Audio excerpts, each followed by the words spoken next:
व रहमतुल्लाहि व बरकातुहू।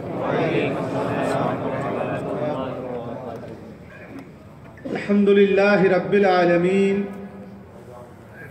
अस्सलातु वस्सलामु अलैका या सय्यदल मुरसलीन। क़ाल अल्लाहु तआला फ़िल क़ुरआनिल मजीद, इन्नल्लाहा व मलाइकतहु युसल्लूना अलन नबी या अय्युहल्लज़ीना आमनू सल्लु अलैहि व सल्लिमू तस्लीमात। अल्लाहुम्मा सल्लि अला मुहम्मदिन व अला आलिहि व असहाबिहि व औलादिहि व अज़वाजिहि व ज़ुर्रिय्यातिहि व अहले बैतिहि व असहारिहि व अंसारिहि व अशियाइहि व मुहब्बिहि व उम्मतिहि व अलैना मअहुम अजमईन या अरहमर राहिमीन। दिल में अल्लाह की खौफ जागा कि नहीं? सच बताइए। मुझसे पहले सैयद साहब की तकरीर हो रही थी।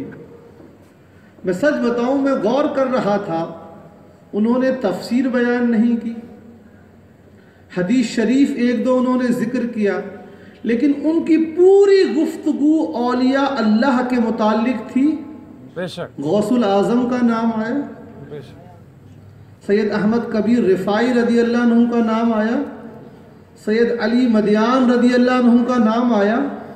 तो मुझे उसी वक्त हज़रत अब्दुल्ला इब्न मुबारक रदी अल्लाह अन्हु का कौल याद आ गया, इंदा ज़िक्र सालिहीन तनज़्ज़िलुर रहमा। हज़रत अब्दुल्ला इब्न मुबारक रहमतुल्लाह अलैह फरमाते हैं, जहाँ सालिहीन का जिक्र होता है वहाँ अल्लाह की रहमतों का नुज़ूल होता है। सुभान अल्लाह।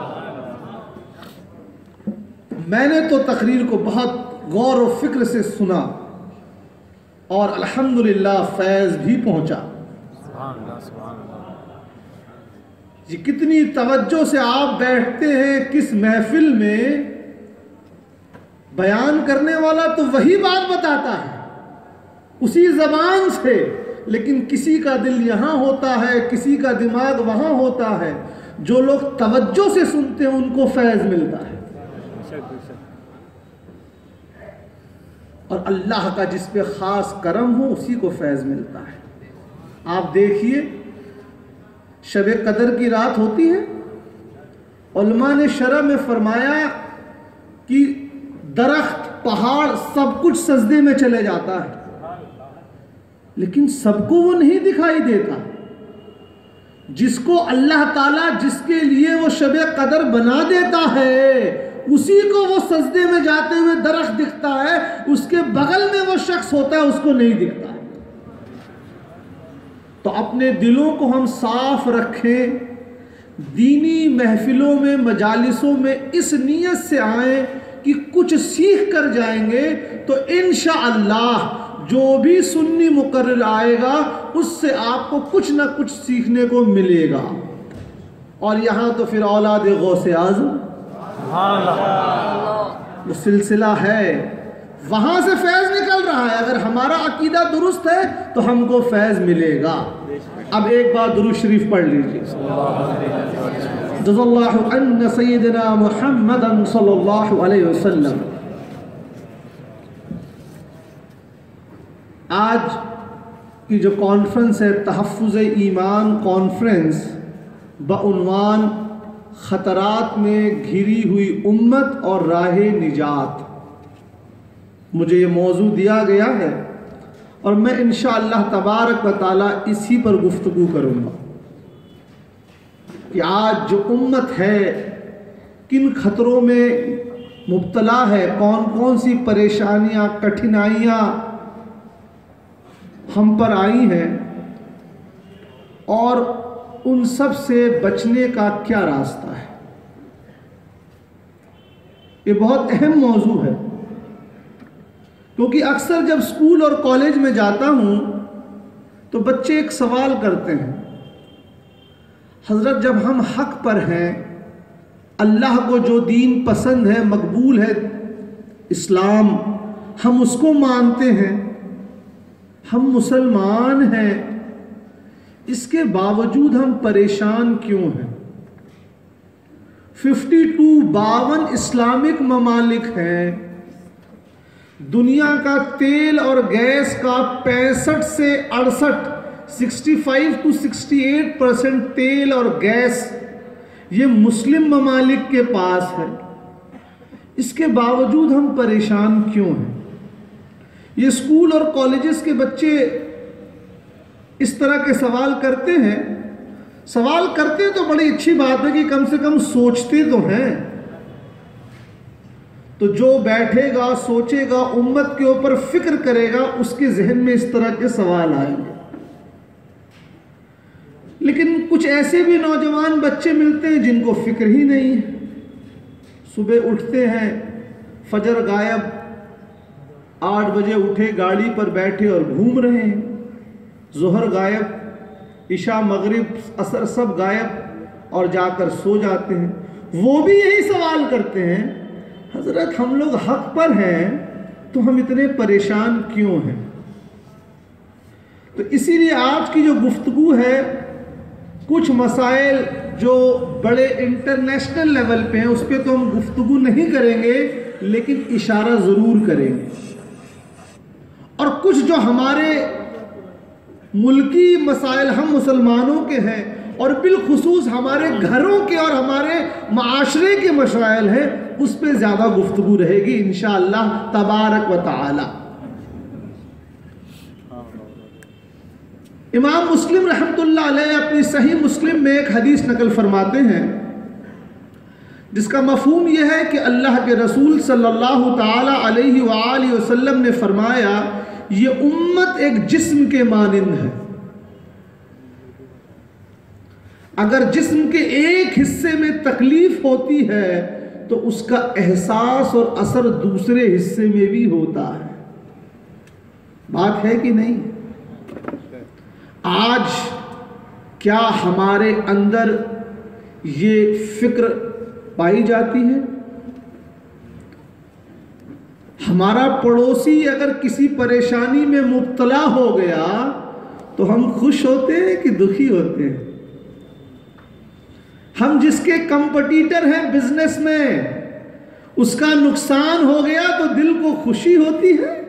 हर आदमी, बताने की जरूरत नहीं है, हर आदमी अपने दिल पर हाथ रखे। बात होती है सुन्नत की पैरवी की।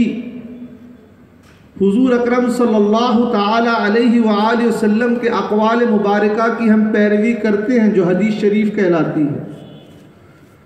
उनके आदात मुबारका, अफ़आल की भी हम पैरवी करते हैं। लेकिन जो उन्होंने मर्तबा दिल का बताया, उस पे कब पैरवी करेंगे? ये भी तो हदीस शरीफ है, तुम में से, बुखारी शरीफ की, तुम में से कोई तब तक सच्चा मोमिन नहीं हो सकता जब तक वो अपने भाई के लिए वो ना पसंद करे जो खुद अपने लिए पसंद करता है। इस पर कब अमल होगी? इसका मामला सारा का सारा दिल से है साहब। तो किसी मुफ्ती साहब के पास गए, हजरत ये मसला हो गया, मैंने इंटरेस्ट ले लिया, मैंने गाली दे दी, मैंने रोजा तोड़ दिया, तो बताएंगे इसकी ये सजा है, ये कफारा करो, सजा बताएंगे। इसके बारे में कितने लोगों ने जानने की कोशिश की कि हजरत मुफ्ती साहब, मेरे दिल में आज तक ये हालत पैदा न हो पाई है कि जो मैं अपने लिए पसंद करता हूं वही अपने भाई के लिए पसंद करूं। मेरी जिंदगी के 50 साल बीत गए लेकिन मैं इस मकाम पर पहुंचा नहीं।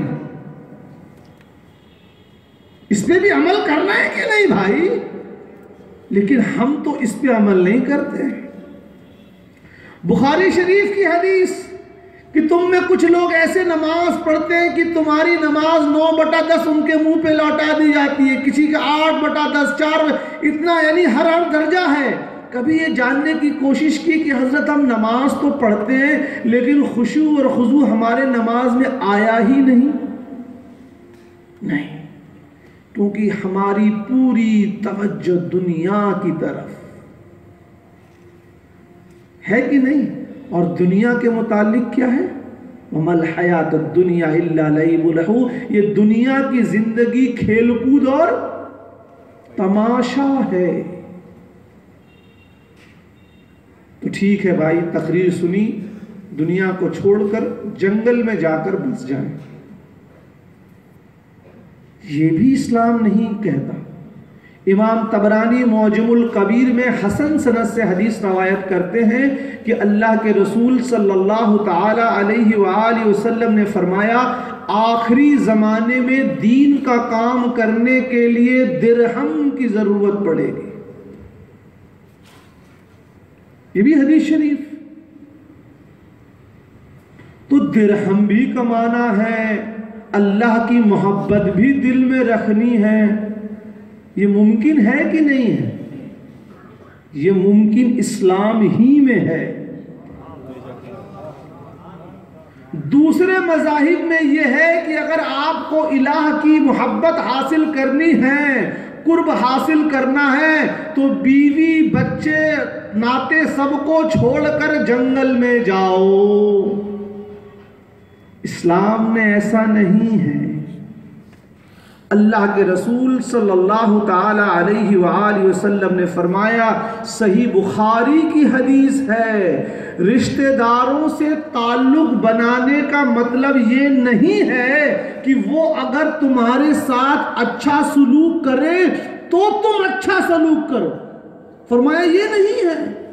ताल्लुक बनाने का मतलब तो ये है कि अगर वो तुमसे रिश्ता तोड़ना चाहे, इसके बाद भी तुम बनाना चाहो। तो पता लगा इस्लाम में छोटी छोटी चीज़ों में बड़े बड़े मरातिब तय करने के रास्ते बताए गए। यह अल्लाह तबारक व ताला का करम है कि अल्लाह ताला ने हमको उसके हबीब के उम्मत में पैदा फरमाया। हुजूर अकरम सल्लल्लाहु ताला अलैहि वसल्लम से के दुनिया में तशरीफ़ लाने से पहले जो दीगर अंबिया अलैहिमुस्सलाम तशरीफ़ लाए, उनके उम्मतियों की उम्र कितनी हुआ करती थी? 400 साल, 500 साल। क्या हम उनके बराबर इबादत कर सकते हैं? इस उम्मत की औसत उम्र हदीस शरीफ में 70 साल आई है। 700 साल, 70 साल। तो इबादत में तो हम बराबरी नहीं कर सकते, लेकिन अल्लाह के रसूल सल्लल्लाहु ताला अलैहि वसल्लम के उम्मती होने का जो सबसे बड़ा एजाज़ ये है, इसी उम्मत को ख़ास रातें दी गई हैं, शबे कदर दिया गया है, रमज़ानुल मुबारक जुमे का दिन और ख़ास वक्त कि उन अय्याम में, उन लम्हों में इबादत करना 70-70, 100-100 साल की इबादत के बराबर है। तो उम्र तो कम है, लेकिन हम हुजूर के उम्मती होने के बिना पर दूसरे उम्मतियों से ज़्यादा इबादत कर सकते हैं। आज इसी को जो हुजूर की मोहब्बत और अज़मत है, उसी को कम करने की कोशिश चल रही है। ये तमहीदी गुफ्तगू थी कि आप मुतवज्जह हो जाएं। अब हम खतरात की बात करेंगे। कौन कौन से खतरात हैं? कभी बैठकर हमने सोचा, समाज पर गौर और फिक्र किया हमने?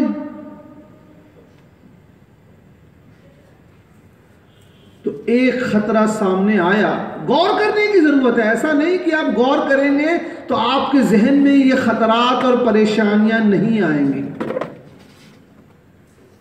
तो एक परेशानी क्या आई? मुसलमान आज माशी तौर पर, इकोनॉमिक तौर पर बहुत परेशान है। सच्चर कमेटी रिपोर्ट कहती है 40% of the Muslims are self employed. परेशानी, इसकी वजह जानने की कोशिश की हमने। हम अपने ऊपर देखें, अपने घर से शुरू करें। इमाम तिर्मिज़ी रहमतुल्लाह अलैह जामे में अल्लाह के रसूल सल्लल्लाहु ताला अलैहि वसल्लम से हदीस नकल फरमाते हैं। हुजूर अकरम सल्लल्लाहु ताला अलैहि वसल्लम ने फरमाया, और इस हदीस शरीफ को मैं हर अपने महफिलों में आजकल बताना शुरू किया हूँ कि अल्लाह ताला ने मेरी उम्मत पे फजर के बाद वाले वक्त में बरकत को रखा है। कौन से वक्त को है? फजर के बाद। आज हर आदमी अपने घर को सोचे, मोहल्ले को नहीं। कितने घरों में फजर की नमाज अदा की जा रही है और फजर के बाद कितने लोग जागे होते हैं? बरकत का मतलब क्या होता है? मेहनत कम करना, रिटर्न ज्यादा मिलना। तो आप अगर उस वक्त कोई चीज हाफिजा करेंगे तो वो जल्दी याद हो जाएगी, उस वक्त तिजारत करेंगे तो उसमें मुनाफा ज्यादा होगा, उस वक्त सफर में जाएंगे तो इंशाअल्लाह कामयाबी मिलेगी। इसीलिए उसी हदीस शरीफ में आगे है कि हुजूर अलैहिस्सलातु व तस्लीम लश्करों को फजर के बाद रवाना फरमाया करते थे।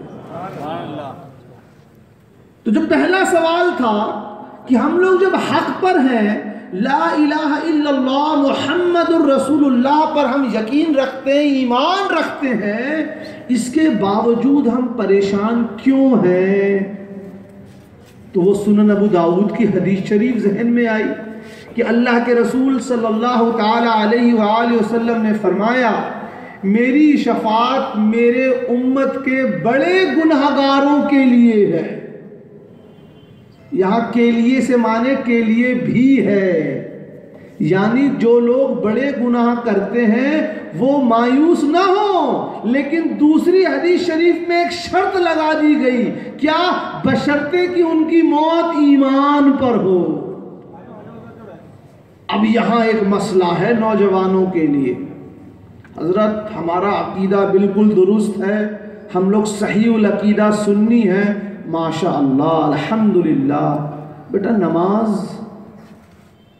रोज़ा, ज़कात, फितरा, हज़रत हमारा अकीदा दुरुस्त है ना, हम तो जन्नत में जाएंगे, सरकार अलैहिस्सलाम ने वादा फरमाया।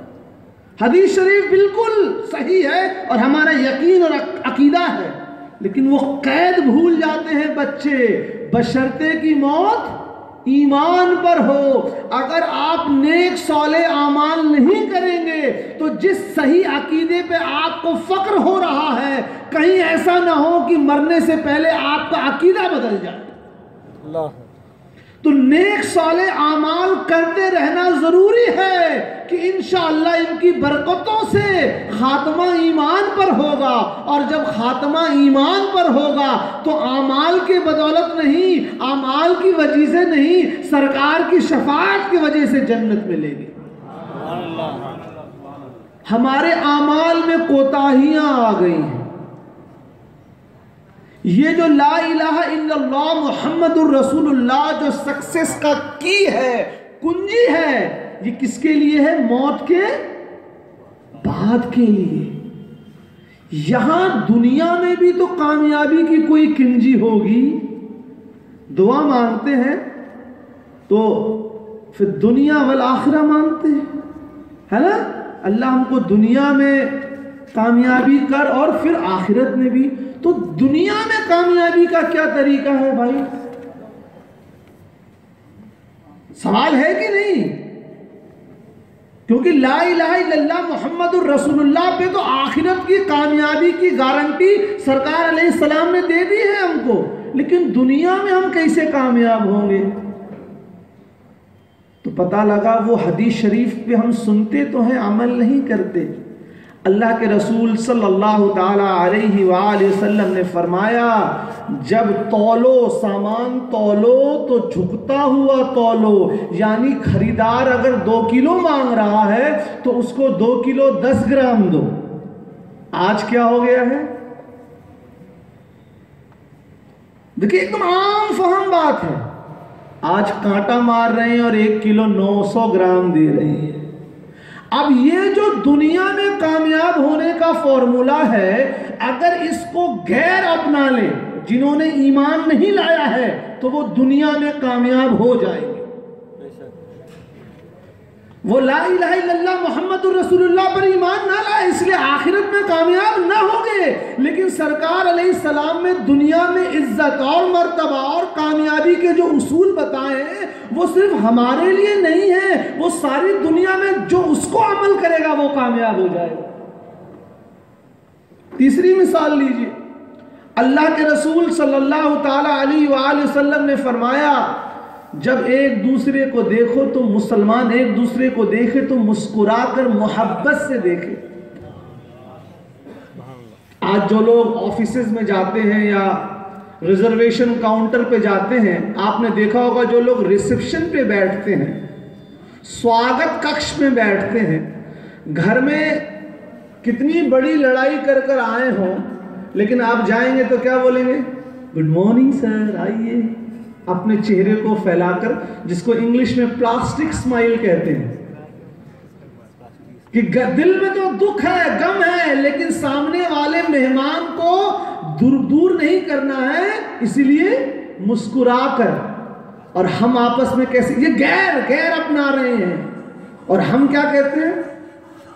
कोई दुकान पे चले, ये कपड़े की दुकान पर 3 कपड़ा देखा, चौथा नहीं लगाया, जाओ जी हमारा टाइम वेस्ट करे, भागो यहां से। हमारे अखलाक, हमने अपनी जिंदगी में जो अल्लाह के रसूल सल्लल्लाहु ताला अलैहि वसल्लम ने कामयाब होने का तरीका बताया है, उन तरीकों को नहीं अपनाया है। सोचते हैं कि ला इलाहा इल्लल्लाह मुहम्मदुर रसूलुल्लाह पर ईमान और अकीदा है तो यहाँ भी कामयाब और वहाँ भी कामयाब। और अगर यही बात थी तो कुरान मजीद में क्यों कहा गया कि अल्लाह के ज़मीन पर फैल जाओ, रिज़्क़ को तलाश करो? तो जो दुनिया में कामयाब होने का तरीका है, हमने उस पर न कभी सोचा न कभी गौर किया। तो कहा हजरत आप इतनी बड़ी बड़ी बात कर रहे हैं, हदीस शरीफ में तो है कि जो फजर के वक्त सोता रहता है उसकी रिस्क छीन ली जाती है। तो गैर भी तो है, वो तो कभी नमाज ही नहीं पढ़ते, उनकी कहाँ छीनी जाती है? सवाल आता है नौजवान बच्चों में। अब जब आप साइंस का मुताला करेंगे तो पता लगेगा जो लोग सुबह के वक्त सोते रहते हैं, अभी हमने सेमिनार किया था इस्लाम एंड मेडिकल साइंस में हैदराबाद में, उसका बस 2 मिनट बयान करूंगा। साइंटिफिक रिसर्च में साबित हो गया जो लोग सुबह के वक्त सोते रहते हैं, थोड़े दिनों में उनकी रगें, उनके नस मोटे होने लगते हैं, उसमें चर्बी जमने लगती है, और या फिर उनको फिर ब्लड प्रेशर हो जाएगा। डॉक्टर कहेगा ना मीठा खा सकते हो, न नमक खा सकते हो, न तेल खा सकते हो, न बिरयानी खा सकते हो, दाल का पानी पीना है, रोटी खाना है। तो वो दुनिया में कामयाब तो बहुत है, करोड़ों रुपए कमा रहे हैं, लेकिन खा पा रहे हैं? अच्छा, हम समझते नहीं हैं, हम चीजों को उस मायने में समझते हैं जिसको हमने बिना उलमा से राब्ता किए समझ लिया। मिसाल के तौर पर सूरह जिन में आया कि अल्लाह ताला ने हर चीज को जोड़ों में पैदा किया। एक सहाबा है, कहा भाई आप तो साइंस के स्टूडेंट हैं, आपने गुलाब का पौधा देखा? मैंने कहा जी। तो गुलाब के पौधे में नर और मादा नहीं होता है। अगर आप लोगों ने पढ़ा है, गुलाब को कलम करके ग्राफ्टिंग करके लगाया जाता है, मालूम है? एक कहा तो भाई इसमें तो बाकी फूलों में पोलन ग्रेन्स होते हैं, मेल फीमेल, इसमें कहा है। तो मैंने कहा भाई जोड़े से मुराद आप नर और मादा क्यों ले रहे हैं? चप्पल का जोड़ा होता है कि नहीं? कुर्ते का जोड़ा, जोड़ा तो ईवन को कहा गया, 2 को पेड़ को कहा गया, मेल और फीमेल की तो बात नहीं हो रही है। तब उनके दिमाग की बत्ती जली। तो पता ये चला कि हम गौर और फिक्र नहीं करते। ये हमारी उम्मत की दूसरी परेशानी कि अल्लाह तबारक व तआला ने कुरान मजीद में फरमाया है अल्लाह की निशानियों में गौर और फिक्र करो। आज हमारे बच्चे किस में गौर कर रहे हैं? Android mobile. ये ऐसी खतरनाक, बेहुदा और बदतरीन बीमारी हमारी उम्मत में आ गई है, और कोई नहीं कह सकता नहीं। आप हो सकते हैं बच्चे हो, लेकिन या आपका बेटा या भाई या बेटी, खानदान में कोई ना कोई मुब्तला होगा इसमें। आजान हो रही है, लगे हुए हैं। अब तो इंटरनेट से अम्मा अब्बा से पैसा लेने की भी जरूरत नहीं। 31 मार्च तक जियो का फ्री सर्विस मिल रहा है। अल्लाह के रसूल सल्लल्लाहु ताला अलैहि वसल्लम ने फरमाया, सही बुखारी की मशहूर हदीस है, और हुजूर अलैहि सलाम तमसील, एग्जाम्पल देकर चीज़ों को समझाते थे। जो लोग टीचर हैं, लोग उस पर गौर करें। सरकार अलैहिस्सलाम ने फरमाया, अगर किसी शख्स के घर के आगे से पानी का दरिया झरना बह रहा है और अगर वो 5 मरतबा अपने जिस्म को धोए तो क्या वो गंदा रहेगा? साहबा ने अर्ज़ किया, नहीं। हुजूर अलैहिस्सलाम ने फरमाया, उसी तरह जो दिन में 5 मरतबा नमाज पढ़े अल्लाह ताला उससे गुनाह माफ कर देता है। जो लोग साइकोलॉजी के स्टूडेंट ने गौर करें, उसी बुखारी शरीफ की हदीस में अल्लाह के रसूल सल्लल्लाहु अलैहि वसल्लम ने फरमाया, एक अच्छा दोस्त जो अतर बेचता है उसके मानिंद है, खुशबू बेचने वाले के मानिंद अच्छा दोस्त, कि या तुमको वो तोहफे में खुशबू देगा या अगर तुम उसके पास जाओगे वो तोहफा ना भी दे तो अच्छी खुशबू तो लेकर आओगे। और एक बुरा दोस्त लुहार के मानिंद होता है कि उसके पास जाओगे तो या तुम्हारा जिस्म जल जाएगा, कपड़ा जल जाएगा, या तुम बदबू लेके आओगे। आज हमारे नौजवान बच्चे देखें हमारे दोस्त कैसे हो गए। क्या हमारे नौजवान ऐसे बच्चों के साथ उठते बैठते हैं जो कुरान शरीफ और हदीस शरीफ की बात करते हैं, या पिछले जुमा को कौन सी फिल्म रिलीज हुई इसकी बात करते हैं? बाहर जाने की जरूरत नहीं है कि हम परेशान क्यों हैं, हम खुद अपनी जिंदगी में देख लें भाई। बाहर जाएंगे तो बहुत लंबी तकरीर और गुफ्तगू हो जाएगी जो हमारा आज मौजू नहीं है। हमको सिर्फ अपना परिवार और अपनी जिंदगी देखनी है कि हम अपनी जिंदगी में किन चीजों पे अमल कर रहे हैं। सैयद साहब ने इतनी अच्छी तकरीर की, 2 मिनट 3 मिनट तक उसका असर रहा, फिर सोकर उठे तो बैक टू नॉर्मल। क्यों? सुहबत। हम किसके साथ उठते बैठते हैं इसका पूरा असर आपकी पर्सनैलिटी, आपके थॉट पे होता है। इसीलिए अल्लाह के रसूल सल्लल्लाहु ताला अलैहि वसल्लम ने फरमाया, अच्छे लोगों की सोहबत इख्तियार करो। और अच्छे लोगों की सोहबत यहाँ नहीं, कब्रिस्तान में भी काम आती है, मालूम है कि नहीं? उठाइए कोई भी किताब फिक़्ह की, कहा गया अपने मुर्दों को नेक साले लोगों के बगल में दफन करो। और साहब निस्बत ही तो सब कुछ है, निस्बत ही तो सब कुछ है कि नहीं है? मैं एक बात बताकर फिर अपने मौजू पर आता हूँ। इमाम इब्न अबी दुनिया रहमतुल्लाह अलैह रवायत नकल फरमाते हैं, दर्जे ज़ईफ़ है लेकिन फ़ज़ाइल और मनाक़िब में कबूल,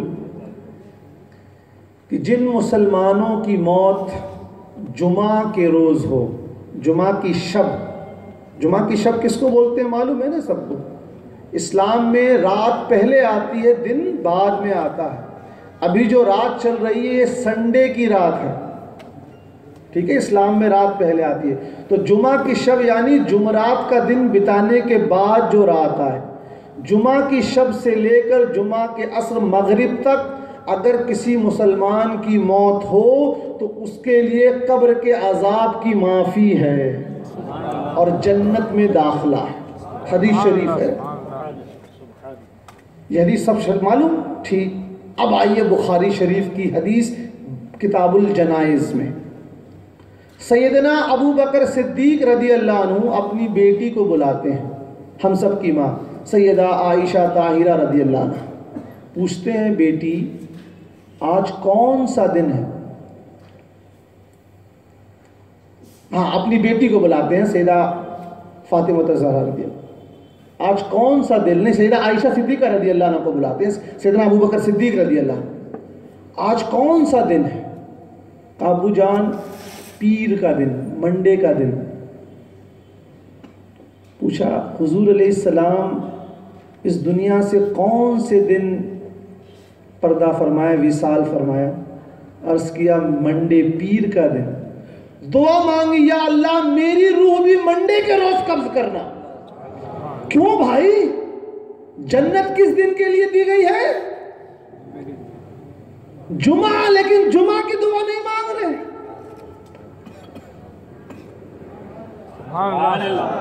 इमाम कस्तलानी मवाहिब में लिखते हैं, मोहब्बत इसको कहते हैं कि सैयदना अबू बकर सिद्दीक रज़ी अल्लाह अन्हु ने दुआ सिर्फ इसलिए मांगी कि उस दिन से मेरी निस्बत हो जाए।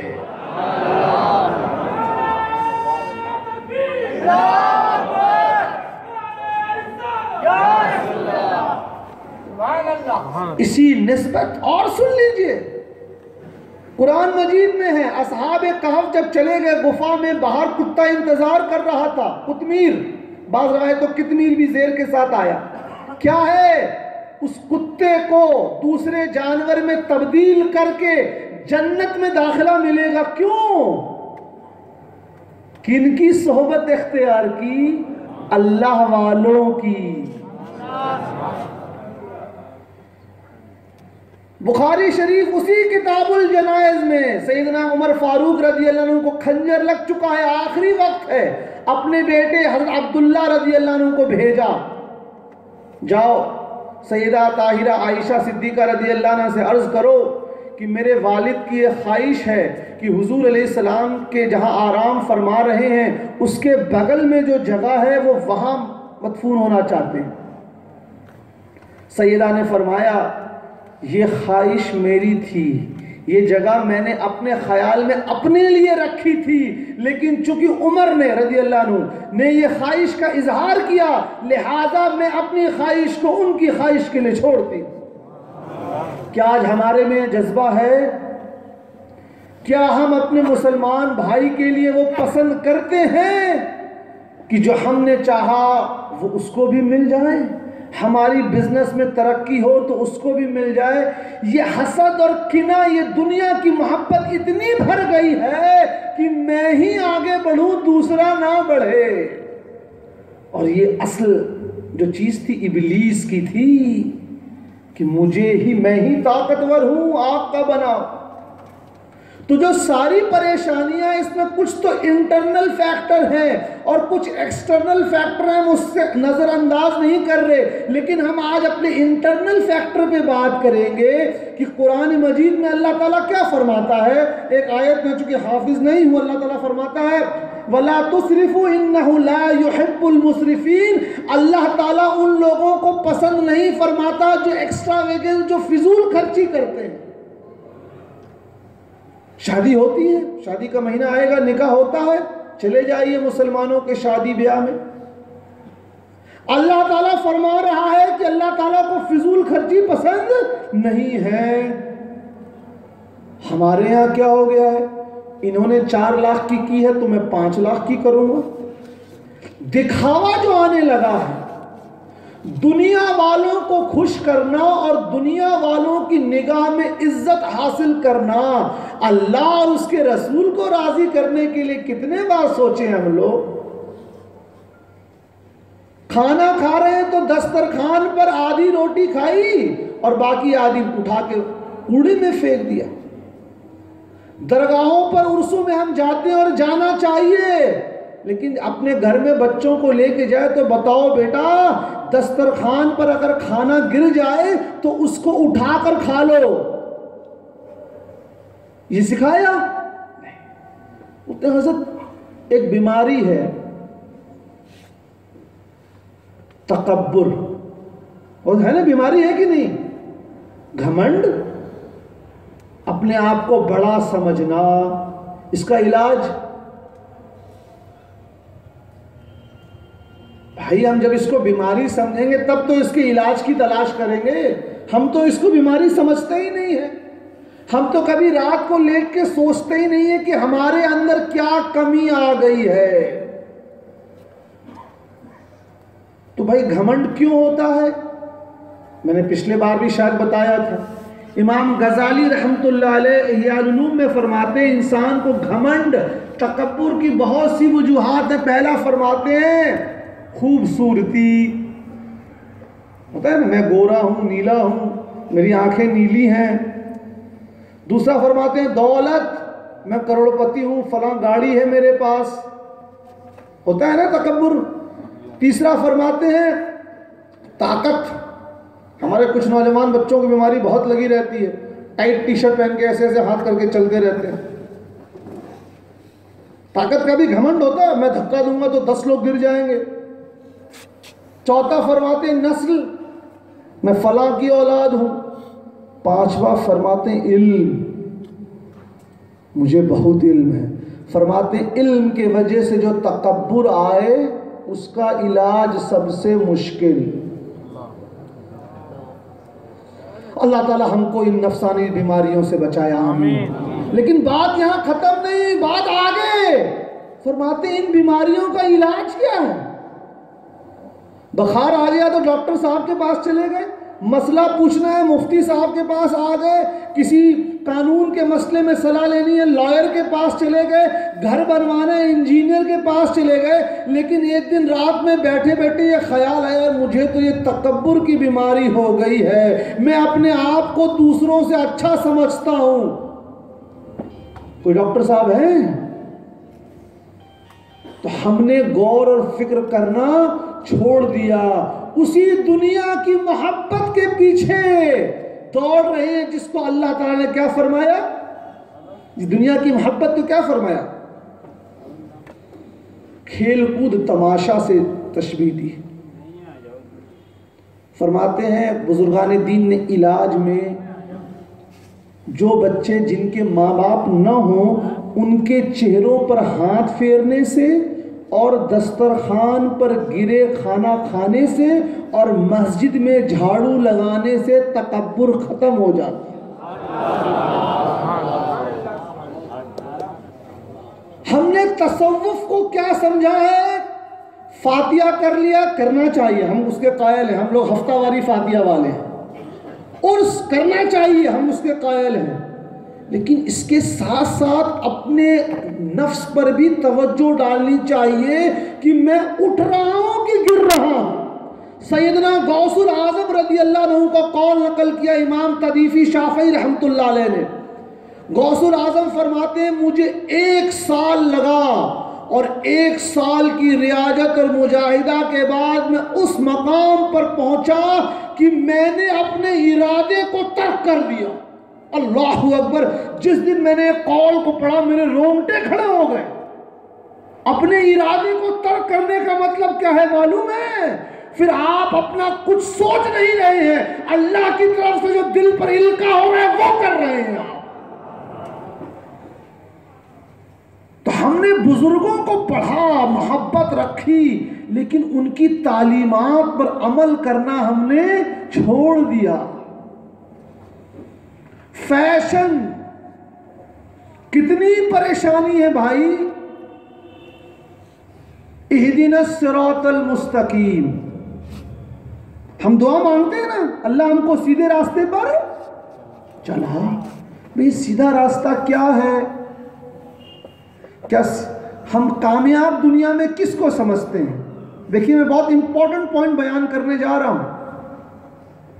आज हम में एहसास कमतरी इतनी आ गई है कि एक लड़का या लड़की हाफ पैंट पहनकर बाजार में घूम रहा है या घूम रही है, नुक्कड़ पर खड़े होकर सिगरेट पी रहा है, फिल्म देख रहा है और बताता भी है मैं पिछले जुमा को फिल्म देख कर आया। मतलब गुनाह करता है और फिर अपने फ्रेंड सर्कल में बताता है, लेकिन इसको मायूब नहीं समझा जा रहा है, इसको बुरा नहीं समझा जा रहा। लेकिन उसी बच्चे को कुर्ता पाजामा पहनकर घर का सब्जी सौदा लाने में शर्म आ रही है, उसी बच्चे को अस्सलामु अलैकुम बोलने में शर्म आ रही है, उसी बच्चों को उलमा के सामने बैठने में शर्म आ रही है, लेकिन सिगरेट पीने में, बेहुदा काम करने में शर्म नहीं आ रही। ये इस तरह की एक बीमारी आ गई है, साइकोलॉजिकल बीमारी। It is called inferiority complex. When you are doing those things which have been declared unlawful by Allah सुब्हानहू व तआला एंड हुजूर अलैहि सलातो व तस्लीम, you are not feeling anything bad. But when you are doing those things which have been considered good by this world and by the Western society, you are feeling proud. जिनको मगरबी तहजीब जिन चीजों को अच्छा समझ रही है उसको करने में आप फक्र महसूस कर रहे हैं, और उसको अल्लाह और उसके हबीब अलैहिस्सलाम ने ना हराम कहा है, और जिसको अल्लाह और उसके रसूल ने अच्छा कहा उसको करने में शर्म आ रही है। इमाम इब्न खल्दून रहमतुल्लाह अलैह अपने मुकद्दमे में, उनकी किताब है तारीख इब्न खल्दून, जो शुरू के 2 हिस्से हैं, उसमें लिखते हैं जब कोई कौम बर्बाद होती है या उसको करना चाहते हो तो 2 चीज़ें उनमें सबसे पहले दाखिल हो जाती हैं। एक, उसका अपने माजी से उसका रब्त तोड़ दो, और दूसरा उनमें एहसास कमतरी डाल दो। ये 2 चीज जब जिस कौम में आ जाएगी वो बर्बाद हो जाएगा। उर्दू लिखना, अरे वो तो सिर्फ उर्दू बोलते हैं, हम तो अंग्रेजी बोलते हैं। देखिए, अंग्रेजी बोल लेने से अपने आप को अच्छा समझना परेशानी है, क्योंकि हमने अपने आप को एहसास कमतरी में मुब्तला कर लिया है। इसमें कुछ परेशानियां ज़हनी हैं, इनको दूर करने के लिए आपको वक्त लगेंगे, अपने घर का माहौल बदलना पड़ेगा, और कुछ हमारी ऐसी परेशानियां जिसके लिए उम्मत के तमाम लोगों को मिलकर काम करना पड़ेगा।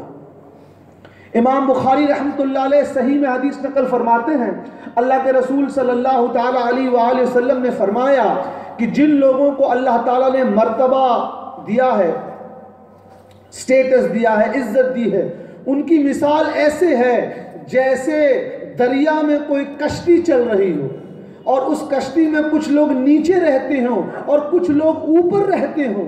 अगर नीचे रहने वालों को प्यास लगे और वो अपनी प्यास को बुझाने के लिए उस कश्ती में सुराख करना चाहें तो ऊपर वालों की ये जिम्मेदारी है, मैं दोहरा रहा हूं, ऊपर वालों की ये जिम्मेदारी है कि वो नीचे वालों को सुराख ना करने दें, क्योंकि सुराख हो जाएगा तो हम तो डूबेंगे सनम, तुमको भी साथ ले डूबेंगे।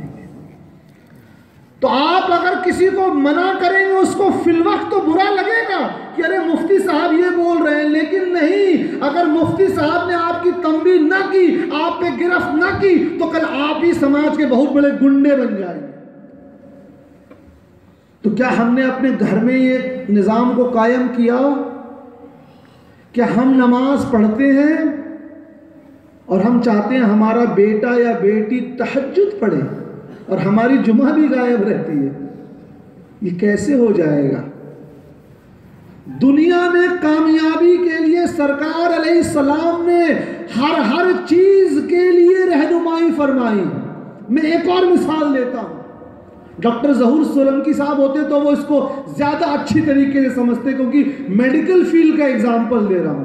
आज साइंस कहती है कि जब इंसान सोए तो अपने बाईं जानिब ऊपर रखे, यानी दाहिनी तरफ सोए, क्योंकि जब दिल ऊपर होता है तो हार्ट की पंपिंग में आसानी होती है। सरकार अलैहिस्सलाम के सोने का तरीका यही था।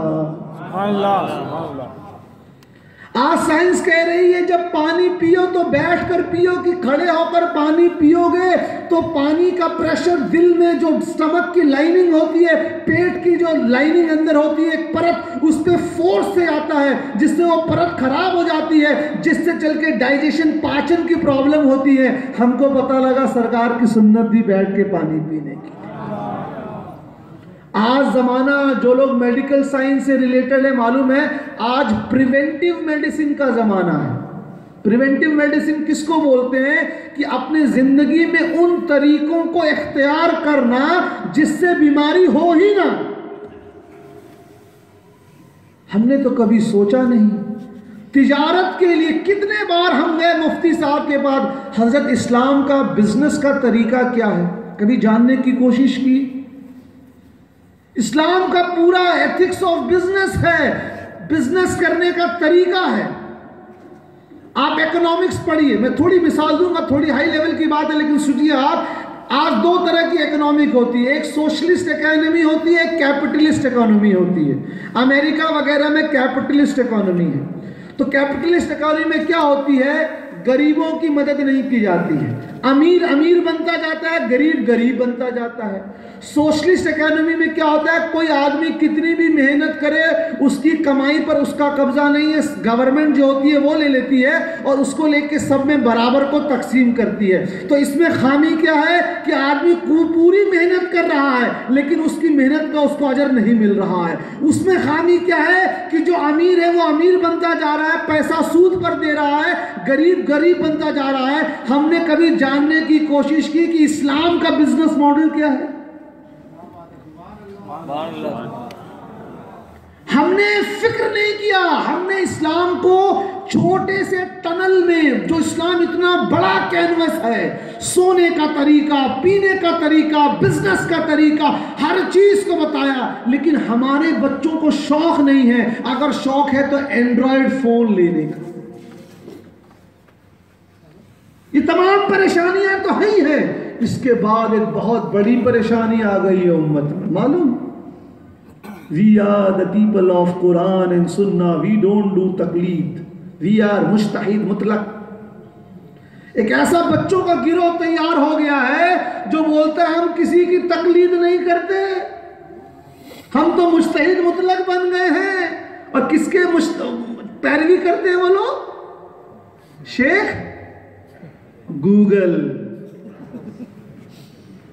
गूगलिंग करके हदीस ढूंढ रहे हैं। हजरत आप ऐसा कह रहे हैं, वो ऐसा कहता है। मैं बताऊं अपनी एक बिल्कुल प्रैक्टिकल एग्जांपल। और सबसे बड़ी परेशानी इसमें यह आई है कि ये लोग सबसे पहले दिल से अल्लाह और उसके हबीब की मोहब्बत कम करते हैं। एक कमबख्त आया, अल्लाह ताला ने कुरान मजीद में फरमाया है कि 2, 3, 4 तक निकाह कर सकते, शादी कर सकते हो, बशर्ते कि चारों में अदल करो, है ना? ठीक।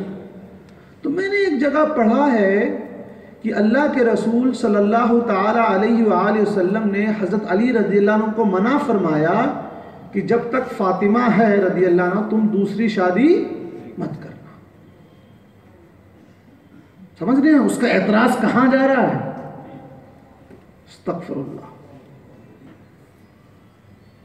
वो ये कहना चाह रहा है माज़ अल्लाह सुम्मा नऊज़ बिल्लाह, 100 बार अस्तग़फिरुल्लाह सुम्मा नऊज़ बिल्लाह, कि माज़ अल्लाह हुजूर ने अपनी बेटी के लिए फेवर किया। समझ रहे हैं उसका एतराज़? मैंने कहा तुम्हारी पूरे फिरके में कोई पढ़ा लिखा नहीं है। मैंने कहा जवाब तुमको मालूम नहीं, तुमने जवाब असल में दे दिया है लेकिन अक्लों पे ताले पड़े हैं। क्या है शर्त कुरान मजीद में? अगर तुम्हारी 2, 1 से ज्यादा बीवी हो, 2 हो, 3 हो, 4 हो, तो शर्त क्या है? सबको बराबर के साथ मोहब्बत करनी है, बराबर हक देना है। इसको 2 घंटा दे रहे हो तो उसको भी 2 घंटा, इसके लिए बड़ा घर तो उसके लिए उसी बराबर का घर। अब अगर हज़रत अली रज़ियल्लाहु अन्हु दूसरी शादी कर लेते तो क्या उस दूसरी बीवी को वही मर्तबा दे पाते जो फातिमा बिन्त रसूलुल्लाह को दे सल्लल्लाहु अलैहि वसल्लम?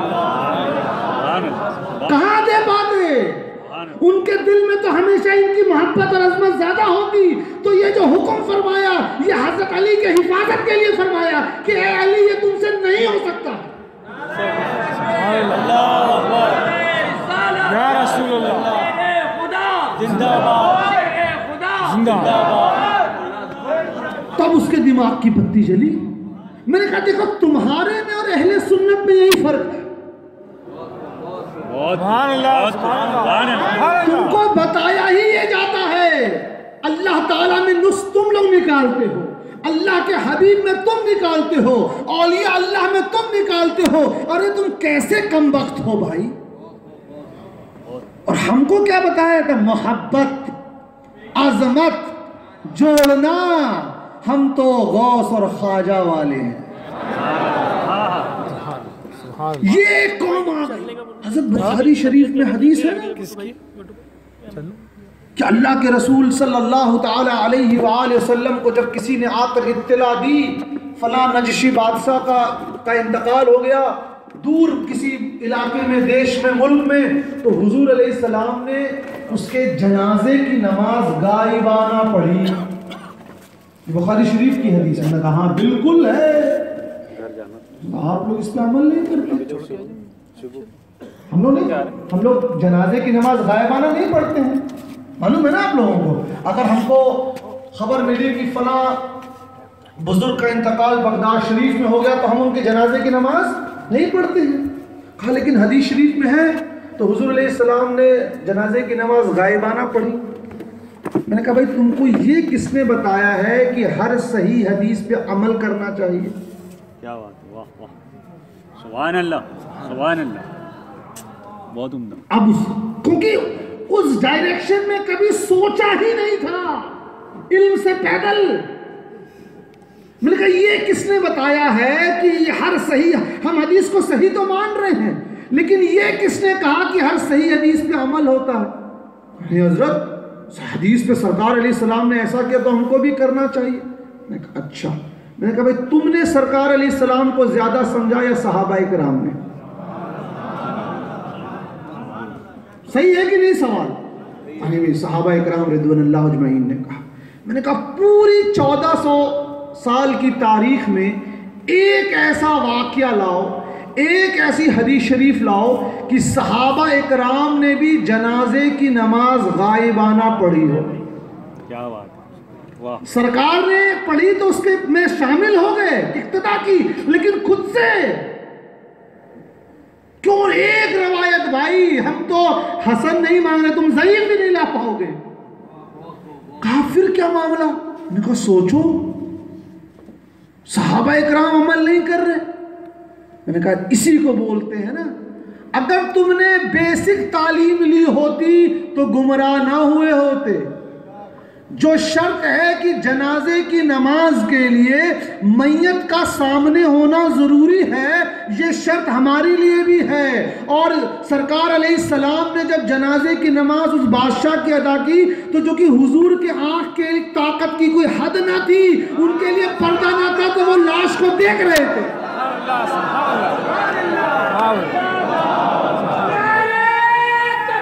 अल्लाह अकबर, या रसूल जिंदाबाद, जिंदाबाद। तो पता ही लगा आपको, तो यही नहीं तमीज है कि कौन सी हदीस शरीफ किसके लिए है। सुनन अबू दाऊद की हदीस, एक सहाबी हाजिर हुए हुजूर अलैहिस्सलातु तस्लीम की बारगाह में। मैं जब वुजू करता हूँ और मस्जिद में दाखिल होता हूँ, मुझे ये एहसास होता है कि मेरा वुजू टूट गया। मैं फिर जाके वुजू करता हूँ, फिर आता हूँ, फिर लगता है वुजू टूट गया, गैस खारिज हो गई। तो सरकार अलैहिस्सलाम ने फरमाया जब तक तुमको गैस खारिज होने की बदबू ना आए या आवाज ना आए, तुम वुजू मत करो। ये सुनन अबू दाऊद की हदीस। अब पढ़ लिए भाई, अहलुल हदीस बन के इस हदीस शरीफ को पढ़ लिए, जिंदगी भर वजू करके आए, गैस निकलती रही, हम वजू में, हम तो हदीस पे अमल कर रहे हैं। एक दिन हमारे मुफ्ती क़िबला मुश्तबा शरीफ साहब से मुलाकात हो गई, बिलफर्ज। मुफ्ती साहब ने बताया अरे अकल के अंधे, ये हदीस शरीफ हम सब के लिए नहीं है, खास उस सहाबी के लिए थी, क्योंकि उनको वसवसे की शिकायत थी। आपको ये मालूम नहीं कौन सी हदीस आम है, कौन सी खास है, कौन सी नासिख है, कौन सी मनसूख है। गूगल से तर्जुमा निकाल कर मुज्तहिद बनकर नागपुर की गलियों में घूम रहे हैं। बहुत खतरनाक बीमारी आ गई है, इससे फैमिली टूट रही है। बेटा बाप को मुशरिक और बिदती कह रहा है, बेटी 3 दिन का तौहीद इज्तिमा अटेंड करके नानी और अम्मी को बिदती कह रही है। अब अम्मा, दादी, नानी, अब्बा परेशान कि अरे हम तो वही करते आए जो सैयदना गौसुल आजम करते थे, जो सैयदना गरीब नवाज करते थे, जो सैयदना ताजुद्दीन औलिया करते थे, और जो तमाम बुजुर्गान दीन अइम्मा मुज्तहिदीन रहिमहुल्लाह अजमईन करते आए। तो क्या हम गलत हो गए? ये एक शक जो पैदा हो रहा है।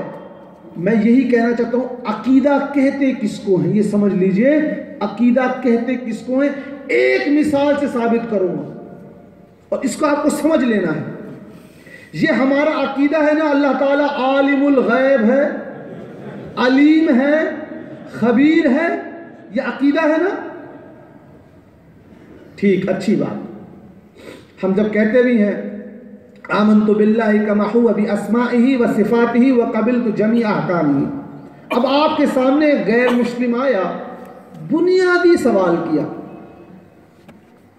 कहा भाई कुरान मजीद का मैं तर्जुमा पढ़ रहा था और उसमें एक आयत का तर्जुमा ये है कि अल्लाह ताला हज़रत मूसा अलैहिस्सलाम को फरमाता है, ए मूसा तुम्हारे दाहिने हाथ में क्या है?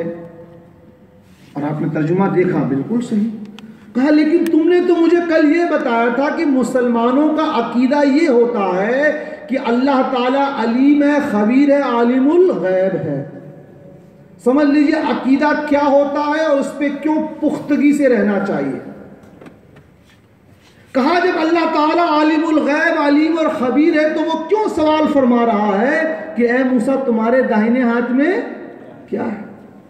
अब अगर एक लम्हे के लिए भी, एक सेकंड के लिए भी आपका ये अकीदा हो गया, माज़ल्ला सुम्मा नाऊज़ु बिल्लाह सौबार अस्तगफिरुल्लाह, कि अल्लाह ताला को इसका इल्म ना था, आप इधर बीच का कोई नहीं, सीधा इस्लाम से खारिज। क्यों बच्चों को बचपन में अकीदा क्यों बताया जाता है? याद रखिए अकीदे की दलील बच्चों को नहीं दी जाती, हर चीज की अकीदा बताया जाता है कि अकीदे का मतलब ही ये होता है कि देखो, चाहे तुमको किसी सवाल का जवाब मिले ना मिले, तुम इससे हटना मत, क्योंकि तुम्हारा वो मर्तबा नहीं है कि तुम जवाब दो, लेकिन अहले इल्म के पास जाओगे तो वो जवाब दे देंगे, लेकिन तुम इससे हटना मत।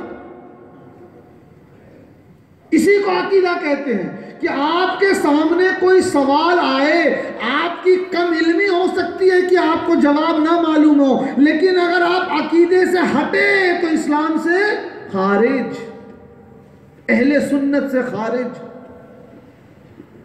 अब आपके ज़हन में सवाल आने लगा कि अल्लाह ताला आलिमुल गैब है, अलीम है, खबीर है, इसके बावजूद अल्लाह ताला फरमा रहा है मूसा तुम्हारे दाहिने हाथ में क्या है? सैयद साहब के पास हाजिर हुए आप, सैयद साहब ने बोला बैठो बैठो, पानी पिलाया, पूछा कौन सी क्लास में पढ़ते हो? कहा हजरत क्लास 10th में पढ़ता हूँ, 10वीं जमात में पढ़ता हूँ। अच्छी। कहा फिजिक्स में एक सवाल आता है ना, what is Newton's first law of motion? आता है? हाँ आता है। या बिलफर्ज कौन सी जमा? हजरत खामसा में हूँ, राबिया में हूँ। तो भाई एक सवाल पूछा कि किताब जलालैन किसने लिखी है? हाँ ये सवाल पूछा जाता है। तो बेटा जो तुमसे ये सवाल कर रहा है उस्ताद, उसको जवाब मालूम होता है कि नहीं होता है? बहुत अच्छे। हजरत मालूम होता है। तो कहा बेटा ये तुमको किसने कह दिया कि पूछने का मतलब ये है कि पूछने वाले को नहीं मालूम? सुभान अल्लाह। अब बच्चे की बत्ती जली। कहा दूसरी मिसाल लो। कहा तुम गए मुंबई, जाते वक्त मैंने कहा भाई मुंबई जा रहे हो? हाँ मुंबई जा रहा हूँ, मेरे लिए हलवा लेते आना। ठीक। एक हफ्ते बाद सामने आए, सामने बैठ गए, मुंबई से आ गए? मैं क्या पूछ रहा हूँ, मुंबई से आ गए? अरे आ गए तभी तो मेरे सामने हो, तो मेरे पूछने का मतलब क्या है? याद दिलाना कि हलवा। तो कहा देखो कई बार सवाल किया जाता है याद दिलाने के लिए। कहा हाँ। कहा तीसरी मिसाल लो। तुम अपने मोबाइल अपनी जेब में रखे और ढूंढ रहे मोबाइल कहाँ गया, कहाँ गया, भूल गए। तुम्हारे सामने मैं खड़ा हूं, कह रहे मेरा मोबाइल गुम हो गया है। मैं तो देख रहा हूं ना कि सामने है, तुम्हारे जेब में क्या है भाई? तो कई बार सवाल किया जाता है तवज्जो दिलाने के लिए। तो ये तुमने उसूल कैसे बनाया कि सवाल करने का मतलब है कि सवाल करने वाला ला इल्म है? अरे हजरत हमने तो कभी ये सोचा ही नहीं था। क्यों? पढ़ोगे जब तब तो कुछ इल्म होगा। तुम तो शेख गूगल से हदीस ढूंढकर मुज्तहिद बन रहे। कहा अब इसका जवाब सुनो। जब फिरौन ने अपना जादू दिखाना शुरू किया, अल्लाह ने फरमाया है मूसा तुम्हारे दाहिने हाथ में क्या है? क्या था? असा। तवज्जो दिलाई गई कि इस असा से उसके जादू को तोड़ दो। अल्लाह ताला ने जब हजरत आदम अलैहिस्सलाम को जमीन पर भेजने का इरादा फरमाया तो फरिश्तों ने क्या अर्ज किया? या अल्लाह ये तो जमीन पर जाकर फितना फसाद करेंगे तो अल्लाह ताला ने क्या फरमाया, जिसका मुझे इल्म है उसका तुम्हें इल्म नहीं। अब जब फरिश्ते जाते हैं और अल्लाह ताला की बारगाह में अर्ज करते हैं, अल्लाह ताला तेरे बंदे जिक्र की, मैं अल्लाह ताला पूछता है क्या खबर लाए हो, फरिश्ते अर्ज करते हैं या अल्लाह तेरे बंदे जिक्र की महफिल में बैठे हैं। अब अगर कोई कहे कि अल्लाह ताला आलिमुल गैब अलीम और खबीर है तो सवाल क्यों कर रहा है? फिर जवाब मिल गया कि फरिश्तों ने उस दिन कहा था या अल्लाह ये जमीन पर खून रेजी करेंगे, तो अल्लाह ताला ने फरमाया था जो मुझे मालूम है वो तुम्हें मालूम नहीं। अल्लाह ताला याद दिला रहा है उन फरिश्तों को कि देखो मैंने उस दिन ही तुमको ना फरमाया था, जो मुझे मालूम है वो तुमको मालूम। तो पता क्या चला, जो अकीदा है कि अल्लाह अलीम और खबीर है, वो अकीदे पर आपको कायम रहना है। अगर उसके मुकाबले में कोई सवाल आ जाए और आपको जवाब ना मालूम है तो थोड़ा भी डगमगाना नहीं है, क्योंकि अकीदा उसी को कहते हैं कि चाहे दुनिया इधर की उधर हो जाए उससे हटना नहीं।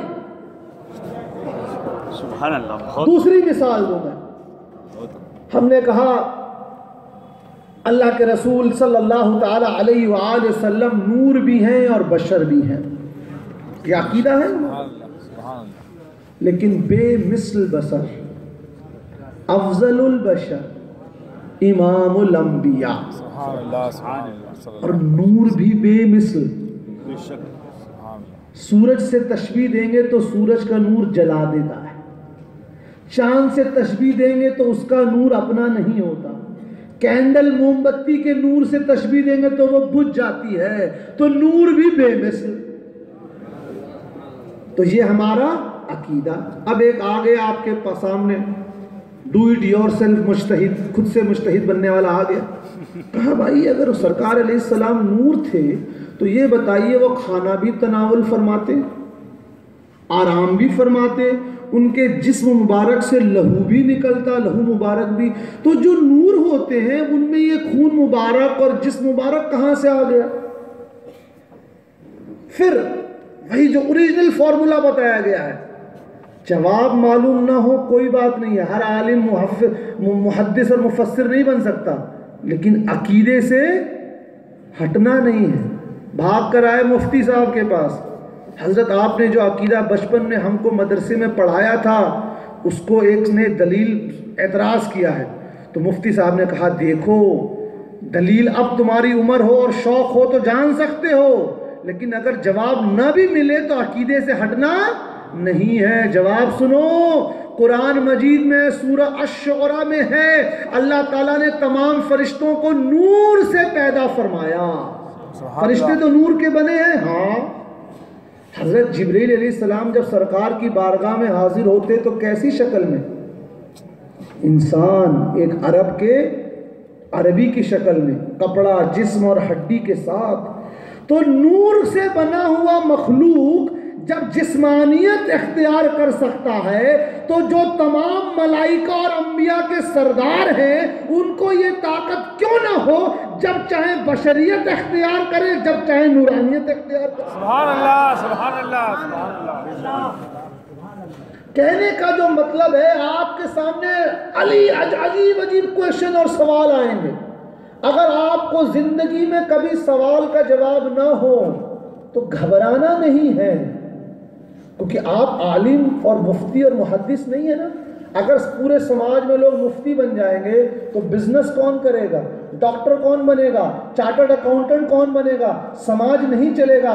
इसीलिए कुरान मजीद में फरमाया गया फस्अलू अहल ज़िक्र इन कुंतुम ला तालमून, इल्म वालों से पूछो अगर तुमको मालूम नहीं। पता लगा ता क़यामत समाज में दो तरीके के लोग रहेंगे, एक जिनको अल्लाह ताला इल्म देगा और दूसरा जिनको उनसे पूछना होगा। ये बहुत ही उम्मत की बड़ी परेशानी है कि लोग खुद से दीन को समझ रहे हैं, लेकिन कुर्बान जाए सरकार अलैहिस्सलातो तस्लीम पर। हुजूर ने फरमा दिया, बुखारी शरीफ की हदीस, हज़रत अब्दुल्लाह इब्न मसूद रज़ियल्लाहु अन्हु रावी हैं कि क़यामत की निशानियों में एक निशानी ये होगी कि अल्लाह ताला इल्म को उठा लेगा। आगे फरमाया लेकिन इल्म को एकाएक नहीं उठाया जाएगा, अहले इल्म यानी उलमा को एक एक करके उठाया जाएगा और उसके बाद समाज में ऐसे जाहिल लोग रहेंगे जो अपनी राय को दीन बनाकर पेश करेंगे। आज हो रहा है कि नहीं साहब? जो मुझे ऐसे लोग मिले वल्लाह जो अरबी और फारसी छोड़िए, जो उर्दू नहीं पढ़ सकते, शुद्ध हिंदी पढ़ रहे हैं, वो आकर कह रहे हैं इमाम आजम ने ये क्यों फरमाया था। देखिए, और इस पे वो लोग फक्र समझते हैं। इंटरनेट से, गूगल से हदीस ढूंढकर कम इल्मों में वो हदीस पेश करके अपने आप को इल्म वाले समझ रहे हैं। अरे तुमसे तो ये पूछा जाए कि कलमा में ला इलाहा इल्लल्लाह मुहम्मदुर रसूलुल्लाह यहाँ पेश है और अजान में अशहदु अन्ना मुहम्मदुर रसूलुल्लाह वहाँ ज़बर है, तुम ये ना बता पाओगे यहाँ पेश क्यों है, वहाँ ज़बर क्यों है, और तुम मुफ्ती बने घूम रहे। इसी को जहालत मुरक्कब कहते हैं। एक होता है कि अपनी जहालत का एहसास होना, और एक होता है अब हो तो जाहिल लेकिन अपने आप को वक्त का मुजतहिद समझना। क्या इलाज करेंगे? ये हमारे समाज की एक बहुत बड़ी परेशानी है जिसमें हमारे नौजवान मुब्तला हैं। फिजूल खर्च में बड़े भी मुब्तला हैं, छोटे भी मुब्तला हैं। दिखावा क्यों करना है भाई हमको? अरे नहीं, समाज में लोग बुरा मानेंगे कि हमने अपने शादी, अरे तुमको समाज में क्या, तुम ये देखो, हम ये नहीं कह रहे, नहीं, अल्लाह ने नेमत दी है तो उसको तुम बताओ, लेकिन कितना खाना खा रहे हो लोगों को ये कहते हुए शर्म, अगर आपको ये शर्म आ रही है कि आपने ये कहा कि खाना प्लेट में मत छोड़िए, आपको लगता है अगर मैं ये कहूँगा तो मेरे मेहमान बुरा मान जाएंगे, तो आपके अपने जो है ईमान की रोशनी की जांच कराइए। मेरे साथ हुआ है ये, एक साहब ने दावत दी मुझे, अमरोहा का वाक़या, तरबूज दिया काट के, गर्मी का दिन था, तो मैंने नमक भी उन्होंने डाला था, मैंने पूरा खा लिया और लास्ट में एक छोटा तरबूज का छोटा टुकड़ा मैंने छोड़ दिया। साहब ने कैसी मेरी इस्लाह की, तो हजरत हक हलाल की, कुछ नहीं कहा, बस ये कहा हजरत हक हलाल की कमाई से तरबूज था, मैं समझ गया, फौरन मैंने खा लिया। तो हमने आज उन लोगों को अपना दुश्मन समझ लिया है जो हमारी इस्लाह करते हैं। अगर उलमा ने, मुफ्तियाने कराम ने, बुजुर्गों ने कोई अच्छी बात बनाई तो हम उसको अपना दुश्मन समझते हैं। क्या बताएं? गौसुल आजम का एक वाक़या याद आ गया, इमाम तादीफी रहमतुल्लाह ने नकल किया। गौसुल आजम रज़ी अल्लाह अन्हु जब तालिब इल्मी के दौर में थे तो उनके उस्ताद जो थे, जब भी गौसुल आजम आते मदरसे में कहते, अरे अब्दुल कादिर तुम अभी आए हो, तुम अभी आए, अभी थोड़ी देर पहले हमारे पास खाना आया था और हमने उसको खा लिया। और ऐसा होता भी था, झूठ नहीं बोलते थे, लेकिन चिढ़ाने के लिए बोलते थे। 2-3 मरतबा जब उनके उस्ताद ने ऐसा किया तो गौसुल आजम के हम सबक साथियों ने भी चढ़ाना शुरू किया, तो उनके उस्ताद ने फरमाया, अरे कमबख्तो खबरदार, तुम सब मिलकर उसके इल्म और मर्तबे के बराबर नहीं पहुंच सकते, मैं तो सिर्फ उसको जांचने के लिए ये करता हूं।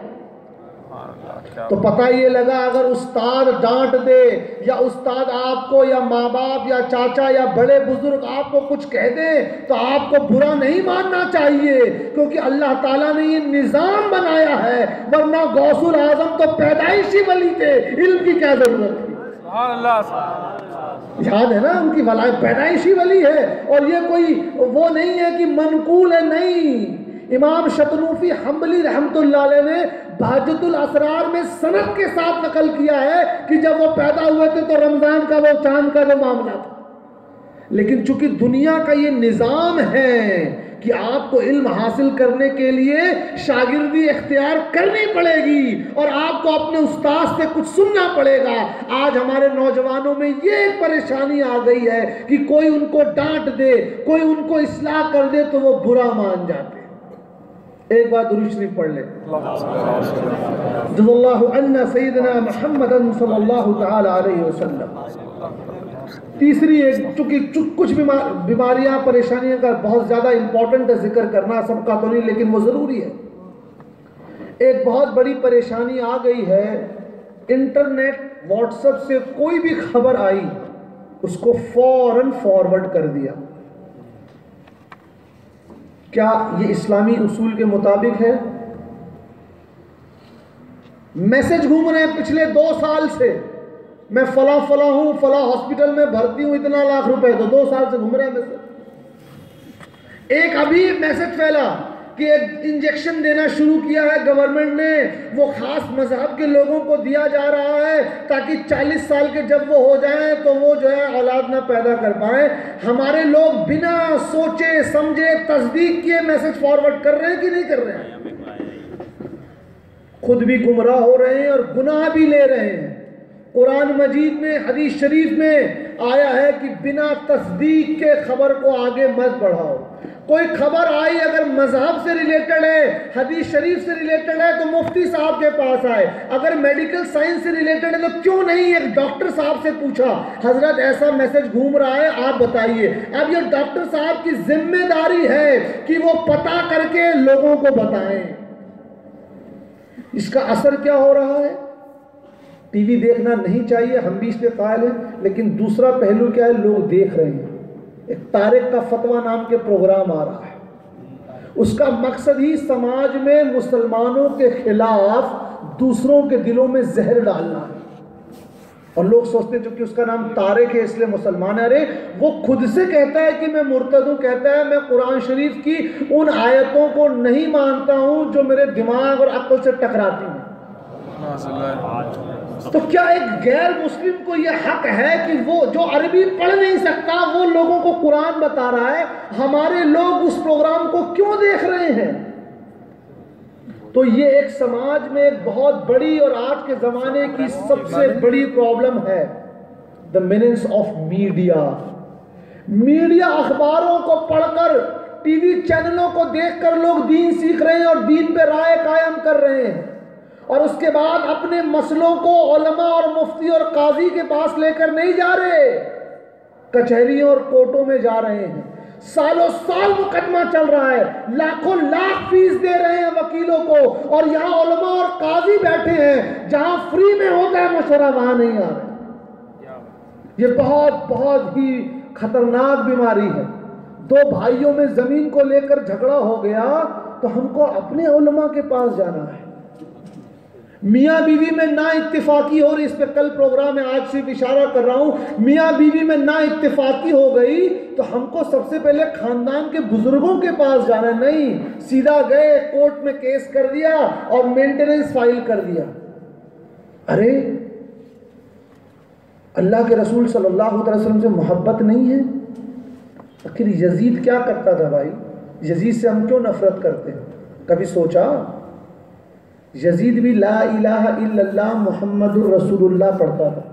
ये बता दूं मैं, यजीद भी जब नमाज पढ़ता, वैसे तारिकुस सलात हाफिज ज़हबी ने और इब्न कसीर ने उसको लिखा है कि वो नमाज छोड़ता था, रेगुलर नहीं पढ़ता, लेकिन जब भी पढ़ता तो वो भी किबला मुंह होकर नमाज पढ़ता था।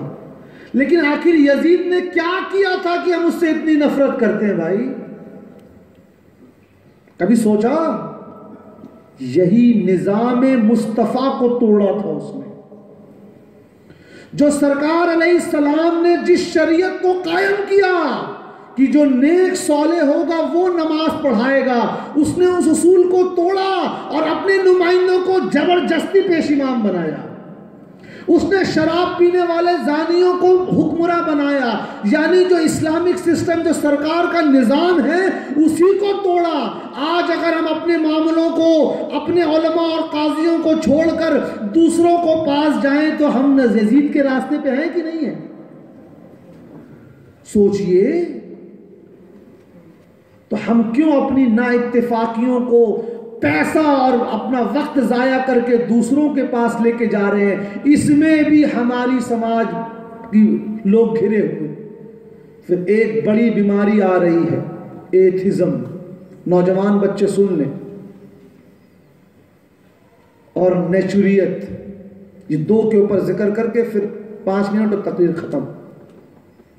आज हर वो शख्स जो थोड़ा बहुत पढ़ ले रहा है वो कह रहा है बारिश हो रही जी, कुदरत का निज़ाम है। ये कुदरत के निज़ाम से क्या मुराद है आपकी? नेचर ऐसा हो गया है। अरे नेचर से मुराद क्या है? ये एक बीमारी आ रही है और ये कम पढ़े लिखे लोगों में नहीं आ रही है, ये कॉलेज जाने वाले लोगों में आ रही है, जो नेचुरल फिनोमिनन और लॉ को कह रहे हैं कि वो दुनिया चलाते हैं। अरे अकल के अंधो, आग की सिफत क्या है? जलाना। लेकिन सैयदना इब्राहिम अलैहिस्सलाम के साथ क्या हुआ बताइए? तो पता लगा चीजों में जो ताकत और सिफत है अल्लाह ताला ही उसका मालिक है। और साइंस के बच्चों को मैं अक्सर एक मिसाल देता हूं। What is Newton's first law of motion? A body at rest remains at rest और a body in motion remains in motion unless compelled by an external force. यही है ना? एक वो जिस्म जो हरकत कर रहा है वो हरकत ही करता रहेगा, ये न्यूटन साइंस कह रहा है। और एक जिस्म जो रुका हुआ है वो रुका ही रहेगा जब तक कि बाहर की कोई कुव्वत आकर उसमें अपना असर न डाले, ये न्यूटन कहता है।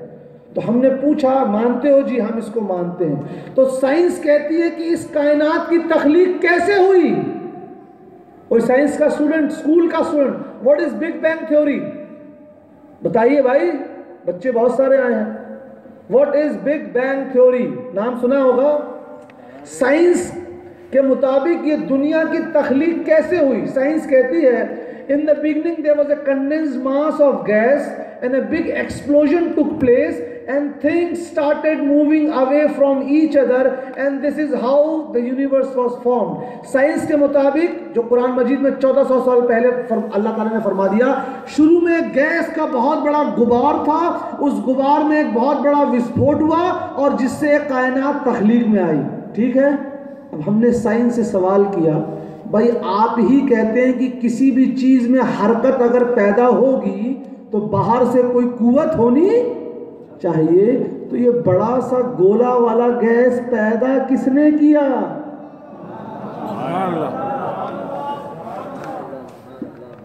मैं साइंस का स्टूडेंट हूं, बीटेक एमटेक पीएचडी, इसलिए साइंस बता रहा हूं। तो जवाब क्या है? कोई कुव्वत थी, कोई कुव्वत थी।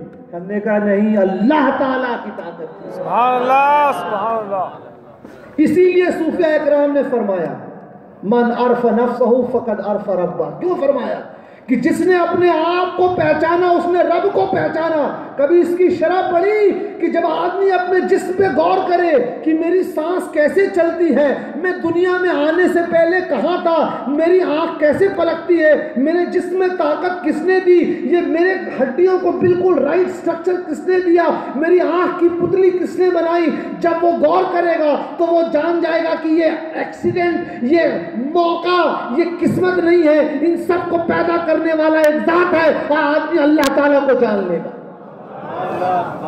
हमने गौर और फिक्र करना बंद किया। कितने बार रात को घूमकर छतों पे आकर तारों को देखा कि तारे कहाँ, टाइम मिला जेब में हाथ गया, टकाटक टकाटक टकाटक टकाटक मैसेजिंग हो रही। ये बहुत खतरनाक बीमारी आ गई। हमने अभी सेमिनार किया, इस पे सेमिनार किया, the effect of social media and mobile phone on the cognitive ability of students.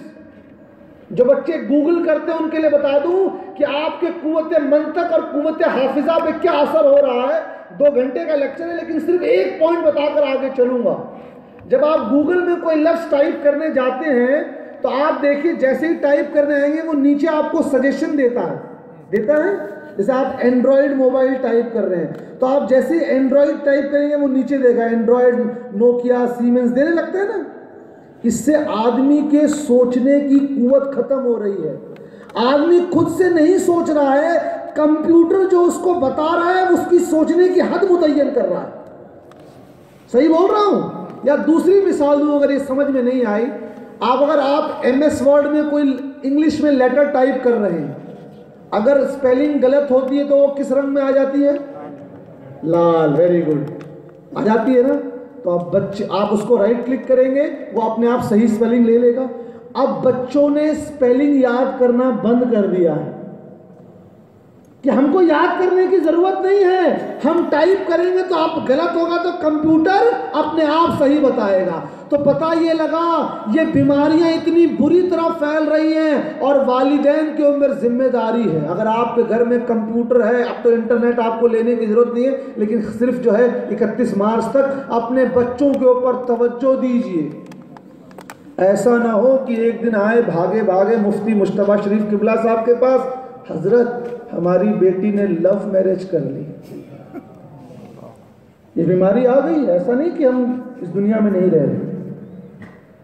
जब आपकी लड़की या लड़का घंटों रात को चैटिंग करता था, रात को लाइट ऑफ करके मैसेजिंग करता था, तब कभी आपके दिल में यह ख्याल नहीं आया कि मेरा बेटा या बेटी इतने देर किससे बात कर रहा है?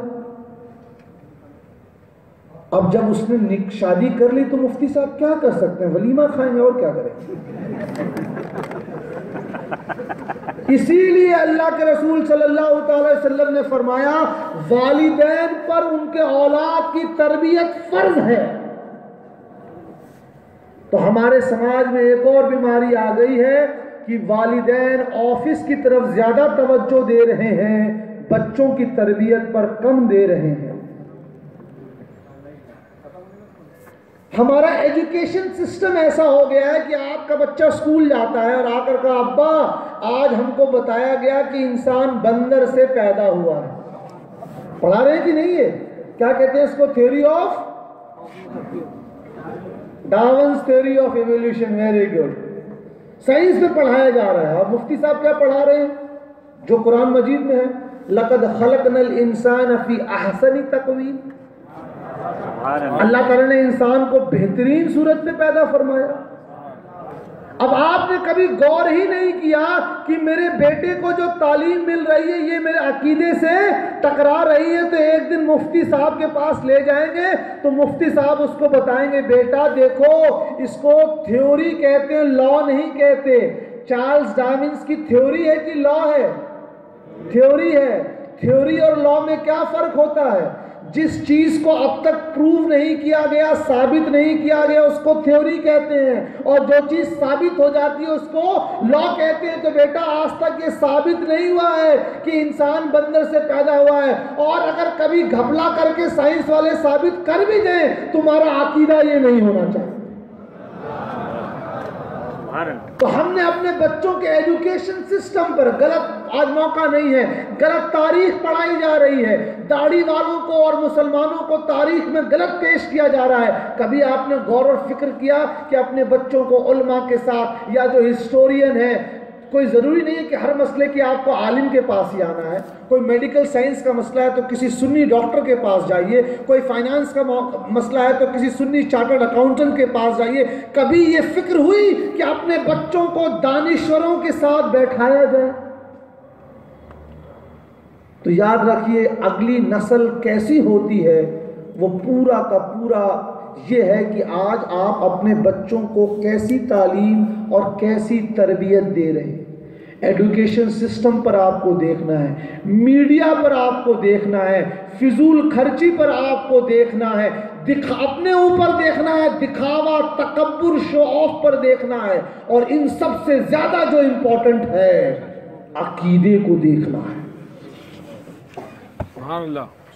क्योंकि इनसे रहेंगे तो दुनिया में, इन चीज़ों में मुब्तला रहेंगे तो दुनिया में जलील होंगे, रुस्वा होंगे, परेशान रहेंगे।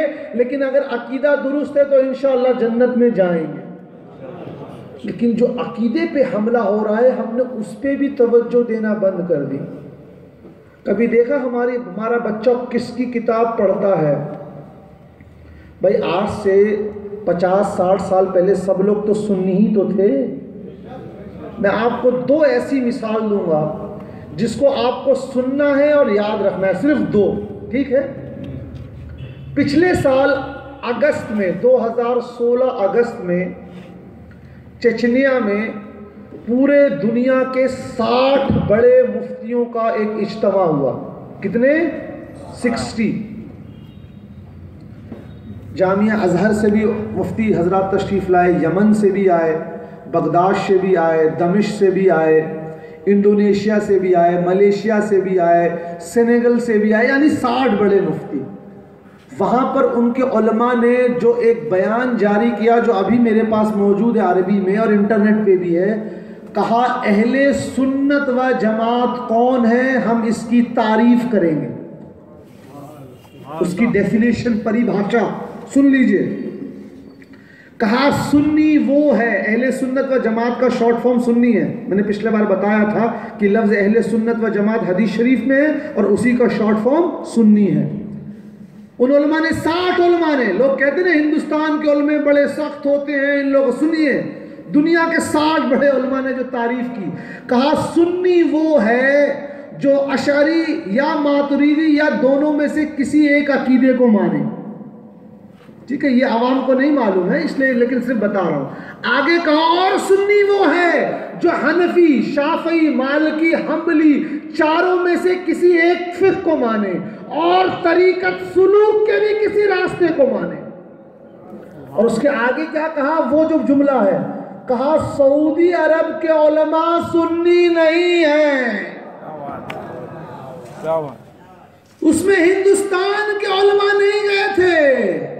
अब हमने पूछा, हमारे उलमा ने तो 100 साल पहले फरमा दिया कि जिसका अकीदा दुरुस्त नहीं है उसके पीछे नमाज नहीं होती है। दुनिया के 60 बड़े मुफ्ती कह रहे, 60 अजहर के सबसे बड़े मुफ्ती, कि सऊदी अरब के उलमा, सबको नहीं कहा सऊदी अरब के उलमा सुन्नी नहीं है। साहब अब पता लगा हिंदुस्तान के अहले सुन्नत व जमात के उलमा जो कहते आए, चाहे वो बहार शरीयत हो, चाहे कानून शरीयत हो, या आला हजरत इमाम अहमद रज़ा खां फाजिल बरेलवी रहमतुल्लाह अलैह की फतवा रज़विया हो, इन सब में जो बात लिखी है वो असल शरीयत के मुताबिक है, अपने मर्जी से कुछ नहीं। मैं आपको इससे भी आसान हवाला दूंगा जो आप गूगलिंग करके ढूंढ सकते हैं और ये बहुत लोगों को मालूम भी होगा। और इसको याद रखिए आप, हिंदुस्तान में तबलीगी जमात के जो सबसे बड़े शेख हैं इस जमाने में, उनका नाम है साद कांधलवी। क्या नाम है? दिल्ली में रहते हैं। मालूम है वाक्या क्या हुआ? बड़ा मजेदार वाक्या है, सिर्फ 3 महीने पुराना, 2 महीने पुराना, अभी न्यूज़ पेपर ढूंढ मिल सकते हैं, आप लोग ढूंढ लीजिए। और जो लोग मुहक्किक और मुनाजिर हैं इसको सब ढूंढ के रख लीजिए, बड़े काम का हवाला दे रहा हूं। तो ये मौलवी साहब ने अपने एक बयान में कहा, दुनिया की 3 मुअज़्ज़िज़ जो मस्जिदें हैं, 3 मोतबर और सबसे अच्छी मस्जिद, ऊंचे मर्तबे वाली, कहा पहली मस्जिद बैतुल्लाह शरीफ की, काबा शरीफ की, मस्जिद हरम। कहा दूसरी मस्जिद मदीना शरीफ की, मस्जिद नबवी शरीफ। और कहा तीसरी सबसे ऊंची बाबरकत इज्जत वाली मस्जिद मेरे निजामुद्दीन मरकज की तबलीगी जमात की मस्जिद। अभी मौजूद है बयान। जैसे ही बयान दिया देवबंद से फतवा आ गया, वो भी मौजूद है, लेकर आया हूं। क्या फतवा है सुनिए। कहा मौलवी साद कांधलवी गुमराह हो गया है, उसके पीछे नमाज न होगी, उसको महफिलों में बुलाकर उससे दुआ करवाना भी मना। तो मैं मिला 5 देवबंदी मौलवियों से, छोटा सा सवाल किया। मैंने कहा भाई साद कांधलवी की भी दाढ़ी है, वो भी गोश्त खाते हैं, वो भी टोपी लगाते हैं, वो भी ला इलाहा इल्लल्लाह मुहम्मदुर रसूलुल्लाह पढ़ते हैं, वो भी किबला रुख मुंह करके नमाज पढ़ते हैं, फिर आपके मौलवियों ने ये क्यों फतवा दिया कि इनके पीछे नमाज भी नहीं होगी और दुआ भी नहीं करवाना है? अब तो तोते उड़ने लगे इन लोगों के। भाई हम क्यों, हमारे ऊपर यही तो हुज्जत कायम करते हैं, अरे ये सुन्नी लोग बड़े सख्त होते हैं, ये लोग भी तो अल्लाह रसूल की बात करते हैं, ये लोग भी तो चिल्लों में जाते हैं। अरे जो लोग तुम्हारे अल्लाह रसूल की बात करते हैं उस जमात का हेड है, उस हेड के ऊपर तुम फतवा दे रहे हो। धीरे से आवाज है, नहीं जी उनका अकीदा खराब हो गया। मैंने कहा यही बात तो हम भी कहते हैं। अगर किसी का अकीदा दुरुस्त नहीं है तो उसके शक्ल और सूरत और उसके कपड़े पर और उसके अलकाब पर मत जाइए, और जिसका अकीदा दुरुस्त है वो हमारा भाई है। मैं देखिए आपको कोई कुरान शरीफ की आयत और हदीस शरीफ से हवाला नहीं पेश कर रहा हूं, जबकि हमने 40 हदीसें इकट्ठा की हैं खवारिज के फितने के ऊपर। इमाम अजूरी रहमतुल्लाह अलैह 360 हिजरी के बुजुर्ग गुजरे हैं, फरमाते हैं सैयदना अब्दुल्लाह इब्न अब्बास रज़ियल्लाहु अन्हु का कौल कि मैं खवारिज के महफिलों में गया, उनकी इबादत देखकर मैं दंग रह गया। वो इतना सजदा करते थे कि उनके केहूनी की हड्डी निकल गई थी, उनके चेहरों पर निशान आ गया था, लेकिन ईमान उनके दिल से निकल चुका था। मैं ये हवाला नहीं दे रहा हूं, मैं आपको आज का हवाला दे रहा हूं कि देखो भाइयों, अहले सुन्नत व जमात के उलमा जो बताते हैं वो आपको अब दूसरा और सच इसी को बोलते हैं जो सर चढ़कर बोले। हमारा अकीदा वो मान रहे कि नहीं कि दाढ़ी और टोपी और गोश्त खाने से और ऊंचा पजामा पहनने से कोई नहीं, जब तक अकीदा दुरुस्त नहीं हो हम उसके पीछे नमाज नहीं पढ़ सकते। और ये सारी चीजें यूट्यूब पे मौजूद हैं, उनके मौलवियों के सारे बयान यूट्यूब पे हैं, जहां उनका एक मौलवी कह रहा है कि ये हद्दे कुफ्र तक पहुंच गए हैं, जब तक तौबा नहीं करेंगे हम इनसे दुआ भी नहीं मंगवाएंगे। बताओ, लेकिन बात फिर वही घूम फिर कर ये परेशानी हमारे नौजवान बच्चों में है। अकीदा ये है कि रात को 3 बजे भी कोई आपको उठाए तो बोलना है नहीं भैया मैं सुन्नी हूं, मुझे तुम्हारे सवाल का जवाब नहीं मालूम, सुबह फजर के बाद आना, तुमको ले चलूंगा मुफ्ती साहब के बाद, वो जवाब देंगे। जब आप कॉन्फिडेंट हैं कि हम सुन्नी हैं तो अब अपनी कुव्वतों को इस्लाही और फलाही काम पे लगाइए। क्या बात, सुभान अल्लाह। क्यों नहीं हमारे यहाँ कम्युनिकेशन स्किल और बॉडी लैंग्वेज और स्कूल के बच्चों के कोचिंग की क्लासेस शुरू की जा रही है? क्यों नहीं वो बच्चे जो इंजीनियरिंग बनना चाहते हैं उनके लिए कोचिंग क्लासेस और माली ताउन करा जा रहा है? क्योंकि हमारे नौजवान बच्चों को इतना उलझा दिया जाता है, हर साल नया फितना। अभी आएगा गरीब नवाज का छठी, नहीं इनको गरीब नवाज कहना मना है। हम जवाब देंगे फिर 11वीं शरीफ में नहीं, इनको गौसुल आजम कहना मना है। फिर जवाब देंगे मुहर्रम में नहीं, मुहर्रम में जो है वो पानी और शरबत तकसीम करना मना है। अरे कभी सोचा ये दीन कौन लेकर आए? सरकार अलैहिस्सलाम, ठीक है ना? फैलाया किसने? बुजुर्गान दीन औलिया अल्लाह ने, सही है ना? सही बोल रहा हूं? और फैलाने में अगर कुछ यजीदियों ने मुखालिफत की तो मुकाबला किसने किया? सैयदना इमाम हुसैन ने रज़ियल्लाहु। अब आप देखिए दीन लेकर कौन आए? सरकार। तो मिलाद कौन मनाता है? ठीक, दीन को फैलाया किसने? औलिया अल्लाह। उर्स कौन मनाता है? और अगर शहीद कौन हुए तो आशूरा के रोज मजलिसें कौन सजाता है? अरे पूरा ताल्लुक तो दीन का हमारा अहले सुन्नत से है कि हम दीन लाने वाले से, दीन फैलाने वालों से और दीन की हिफाजत करने वालों से हम जुड़े हैं। इनका क्या ताल्लुक है भाई? मिलाद बिदअत, उर्स बिदअत। अरे भाई हमने कभी तुमसे पूछा, हम अगर सवाल कर दे तो कयामत आ जाएगी, मुर्गा अंडा दे देगा, ये दलील नहीं ला पाएंगे। हमने सवाल किया, हमने कहा भाई मक्का शरीफ में, मदीना शरीफ में तहज्जुद की अजान होती है जो लोग रह के आए? मैंने कहा मैं वक्त दे रहा हूं आपको ता कयामत तक, जब तक बैल दूध ना दे दे, जब तक मुर्गा अंडा ना दे दे। ये मुहाल अकली है, तब मैं वक्त दे रहा हूं। तुम दलील लाओ तहज्जुद की अजान की। सही हदीस नहीं मांग रहे, हसन नहीं मांग रहे, गैर ही नहीं मांग रहे, ज़ईफ नहीं, मौजूद रवायत ले आओ।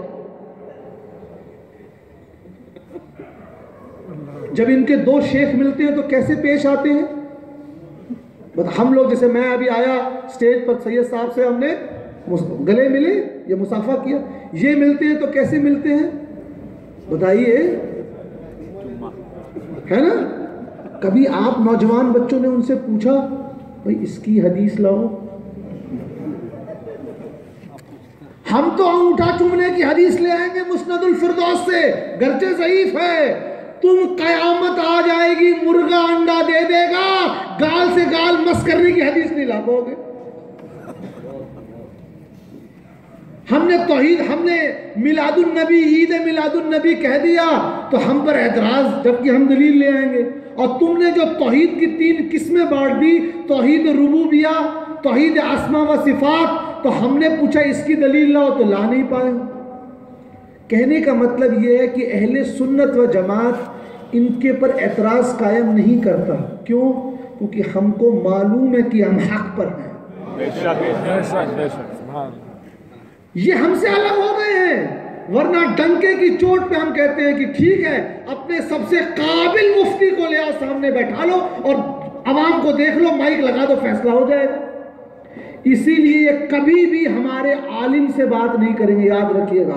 ये समाज में नौजवान बच्चों को पकड़ते हैं, उनको रात में कमरे में बैठाकर मुज्तहिद बना देते हैं और फिर समाज में छोड़ देते हैं। गौर कर लीजिए, मैं चूंकि मेरी पूरी तहकीकी गैर मुकल्लिदियत पे है, इन्हीं के बीमारी का मैं इलाज करता हूं, मैंने पूरी स्टडी की है कैसे काम करते हैं। किसी को ऑटो खरीद के दे दिया, किसी की बेटी की शादी करा दी, कहा अब हमारे मस्जिदों में आकर तुम नमाज पढ़ा करो। गुलबर्गा के पास या अपनी मस्जिदों में एक वक्त की नमाज पढ़ने का 25 रुपए भी दे रहे हैं। लेकिन हम क्या अपना, फिर वही बात, अकीदा कभी नहीं बदलेगा। हम लोग किसके गुलाम? सैयदना बिलाल रज़ी अल्लाह अन्हु।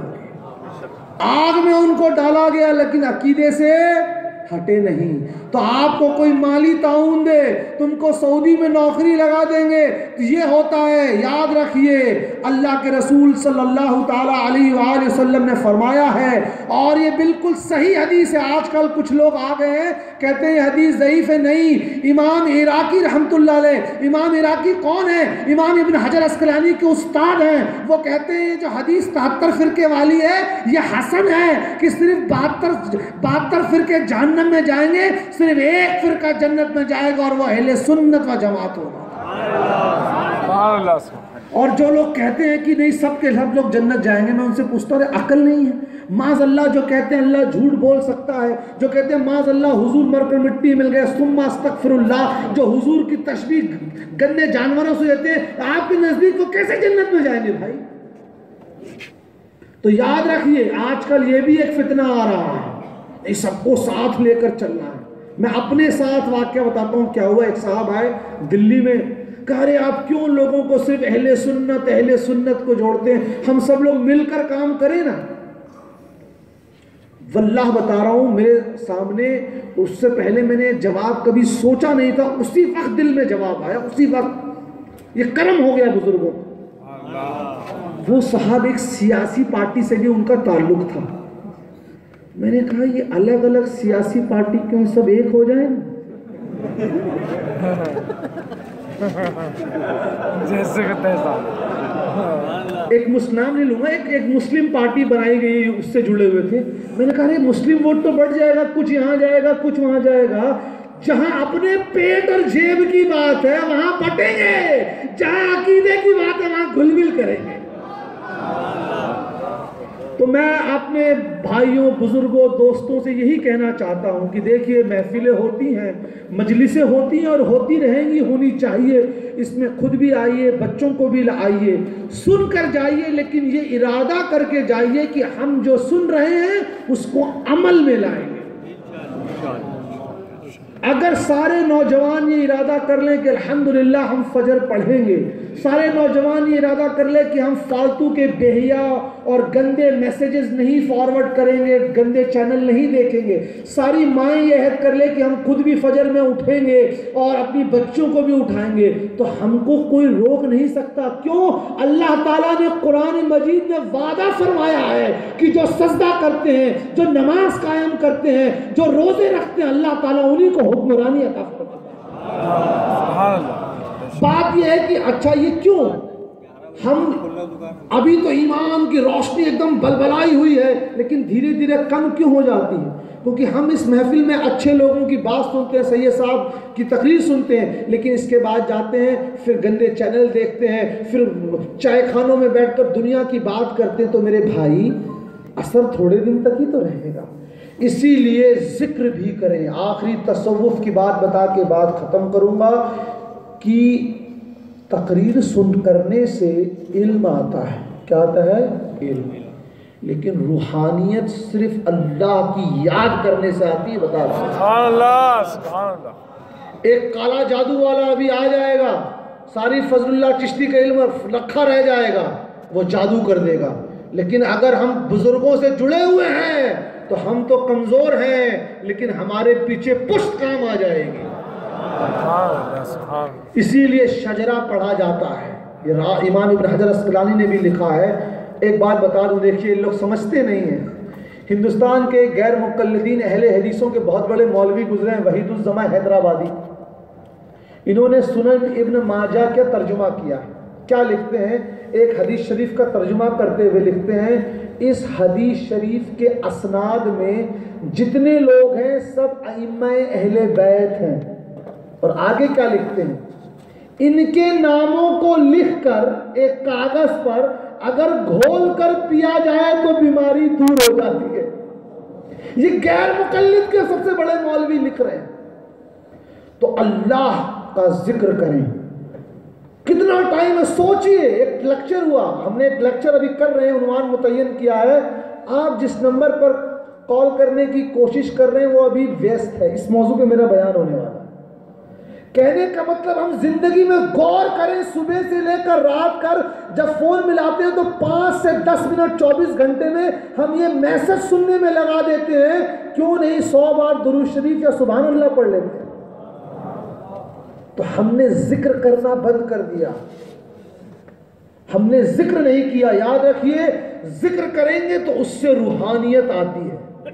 तो मैं यही करूँगा, कहूँगा। और अंजुमन रज़विया गौसिया बिलखुसूस मुफ्ती मुश्तबा शरीफ साहब का शुक्रिया अदा करूँगा कि उन्होंने मुझे यहाँ बुलाया और अपनी बातें आपके सामने अर्ज़ करने का मौका दिया। और मैं मुबारकबाद भी देना चाहूँगा तमाम नौजवान सादात कराम, मशाइख इज़्ज़ाम, उलमाए कराम सबको, और आप बिलखुसूस सामीन को। आज के ज़माने में घर को छोड़कर यहाँ आना भी बहुत बड़ी बात है भाई। तो आपके शहर में अहले सुन्नत व जमात कायम रहे, इसके लिए हर निहज पे काम होना है। आपको फलाही काम भी करने हैं, कॉलेज के बच्चों के लिए भी काम करना है, लड़कियों के लिए इज्तिमा भी करना है, पैम्फलेट भी निकालना है, तसव्वुफ पर भी प्रोग्राम करना है, फ़िक़्ह पर भी करना है। और इसके लिए आप सबको उलमा का ताउन करना है। एक दिन सबको मर के जाना है। दुनिया की मोहब्बत मत लीजिए। जब आप और हम मर जाएंगे तो हमको कौन कब्रिस्तान छोड़ के आता है? कभी गौर किया? अपना सगा बेटा, कि अब जिस्म से बदबू आने लगेगी। तो आखिरत के लिए काम कीजिए कि मोमिन के लिए आखिरत की ज़िंदगी ही असल ज़िंदगी है। और इसका कतई मतलब नहीं है कि यहाँ जंगल चले जाइए, नहीं। यहाँ खूब पैसा कमाइए, इस्लाम मना नहीं करता। हाँ, पैसे की मोहब्बत को मना करता है। पैसा कमाइए, मदारिस, खानकाहों, मसाजिद का ताउन कीजिए, गरीब बच्चों की शादियों में ताउन कीजिए, और अहले सुन्नत व जमात को मजबूत बनाइए। व जज़ल्लाहु अन्ना सय्यदना मुहम्मदन सल्लल्लाहु अलैहि वसल्लम। अस्सलामु अलैकुम व रहमतुल्लाहि व बरकातुहू।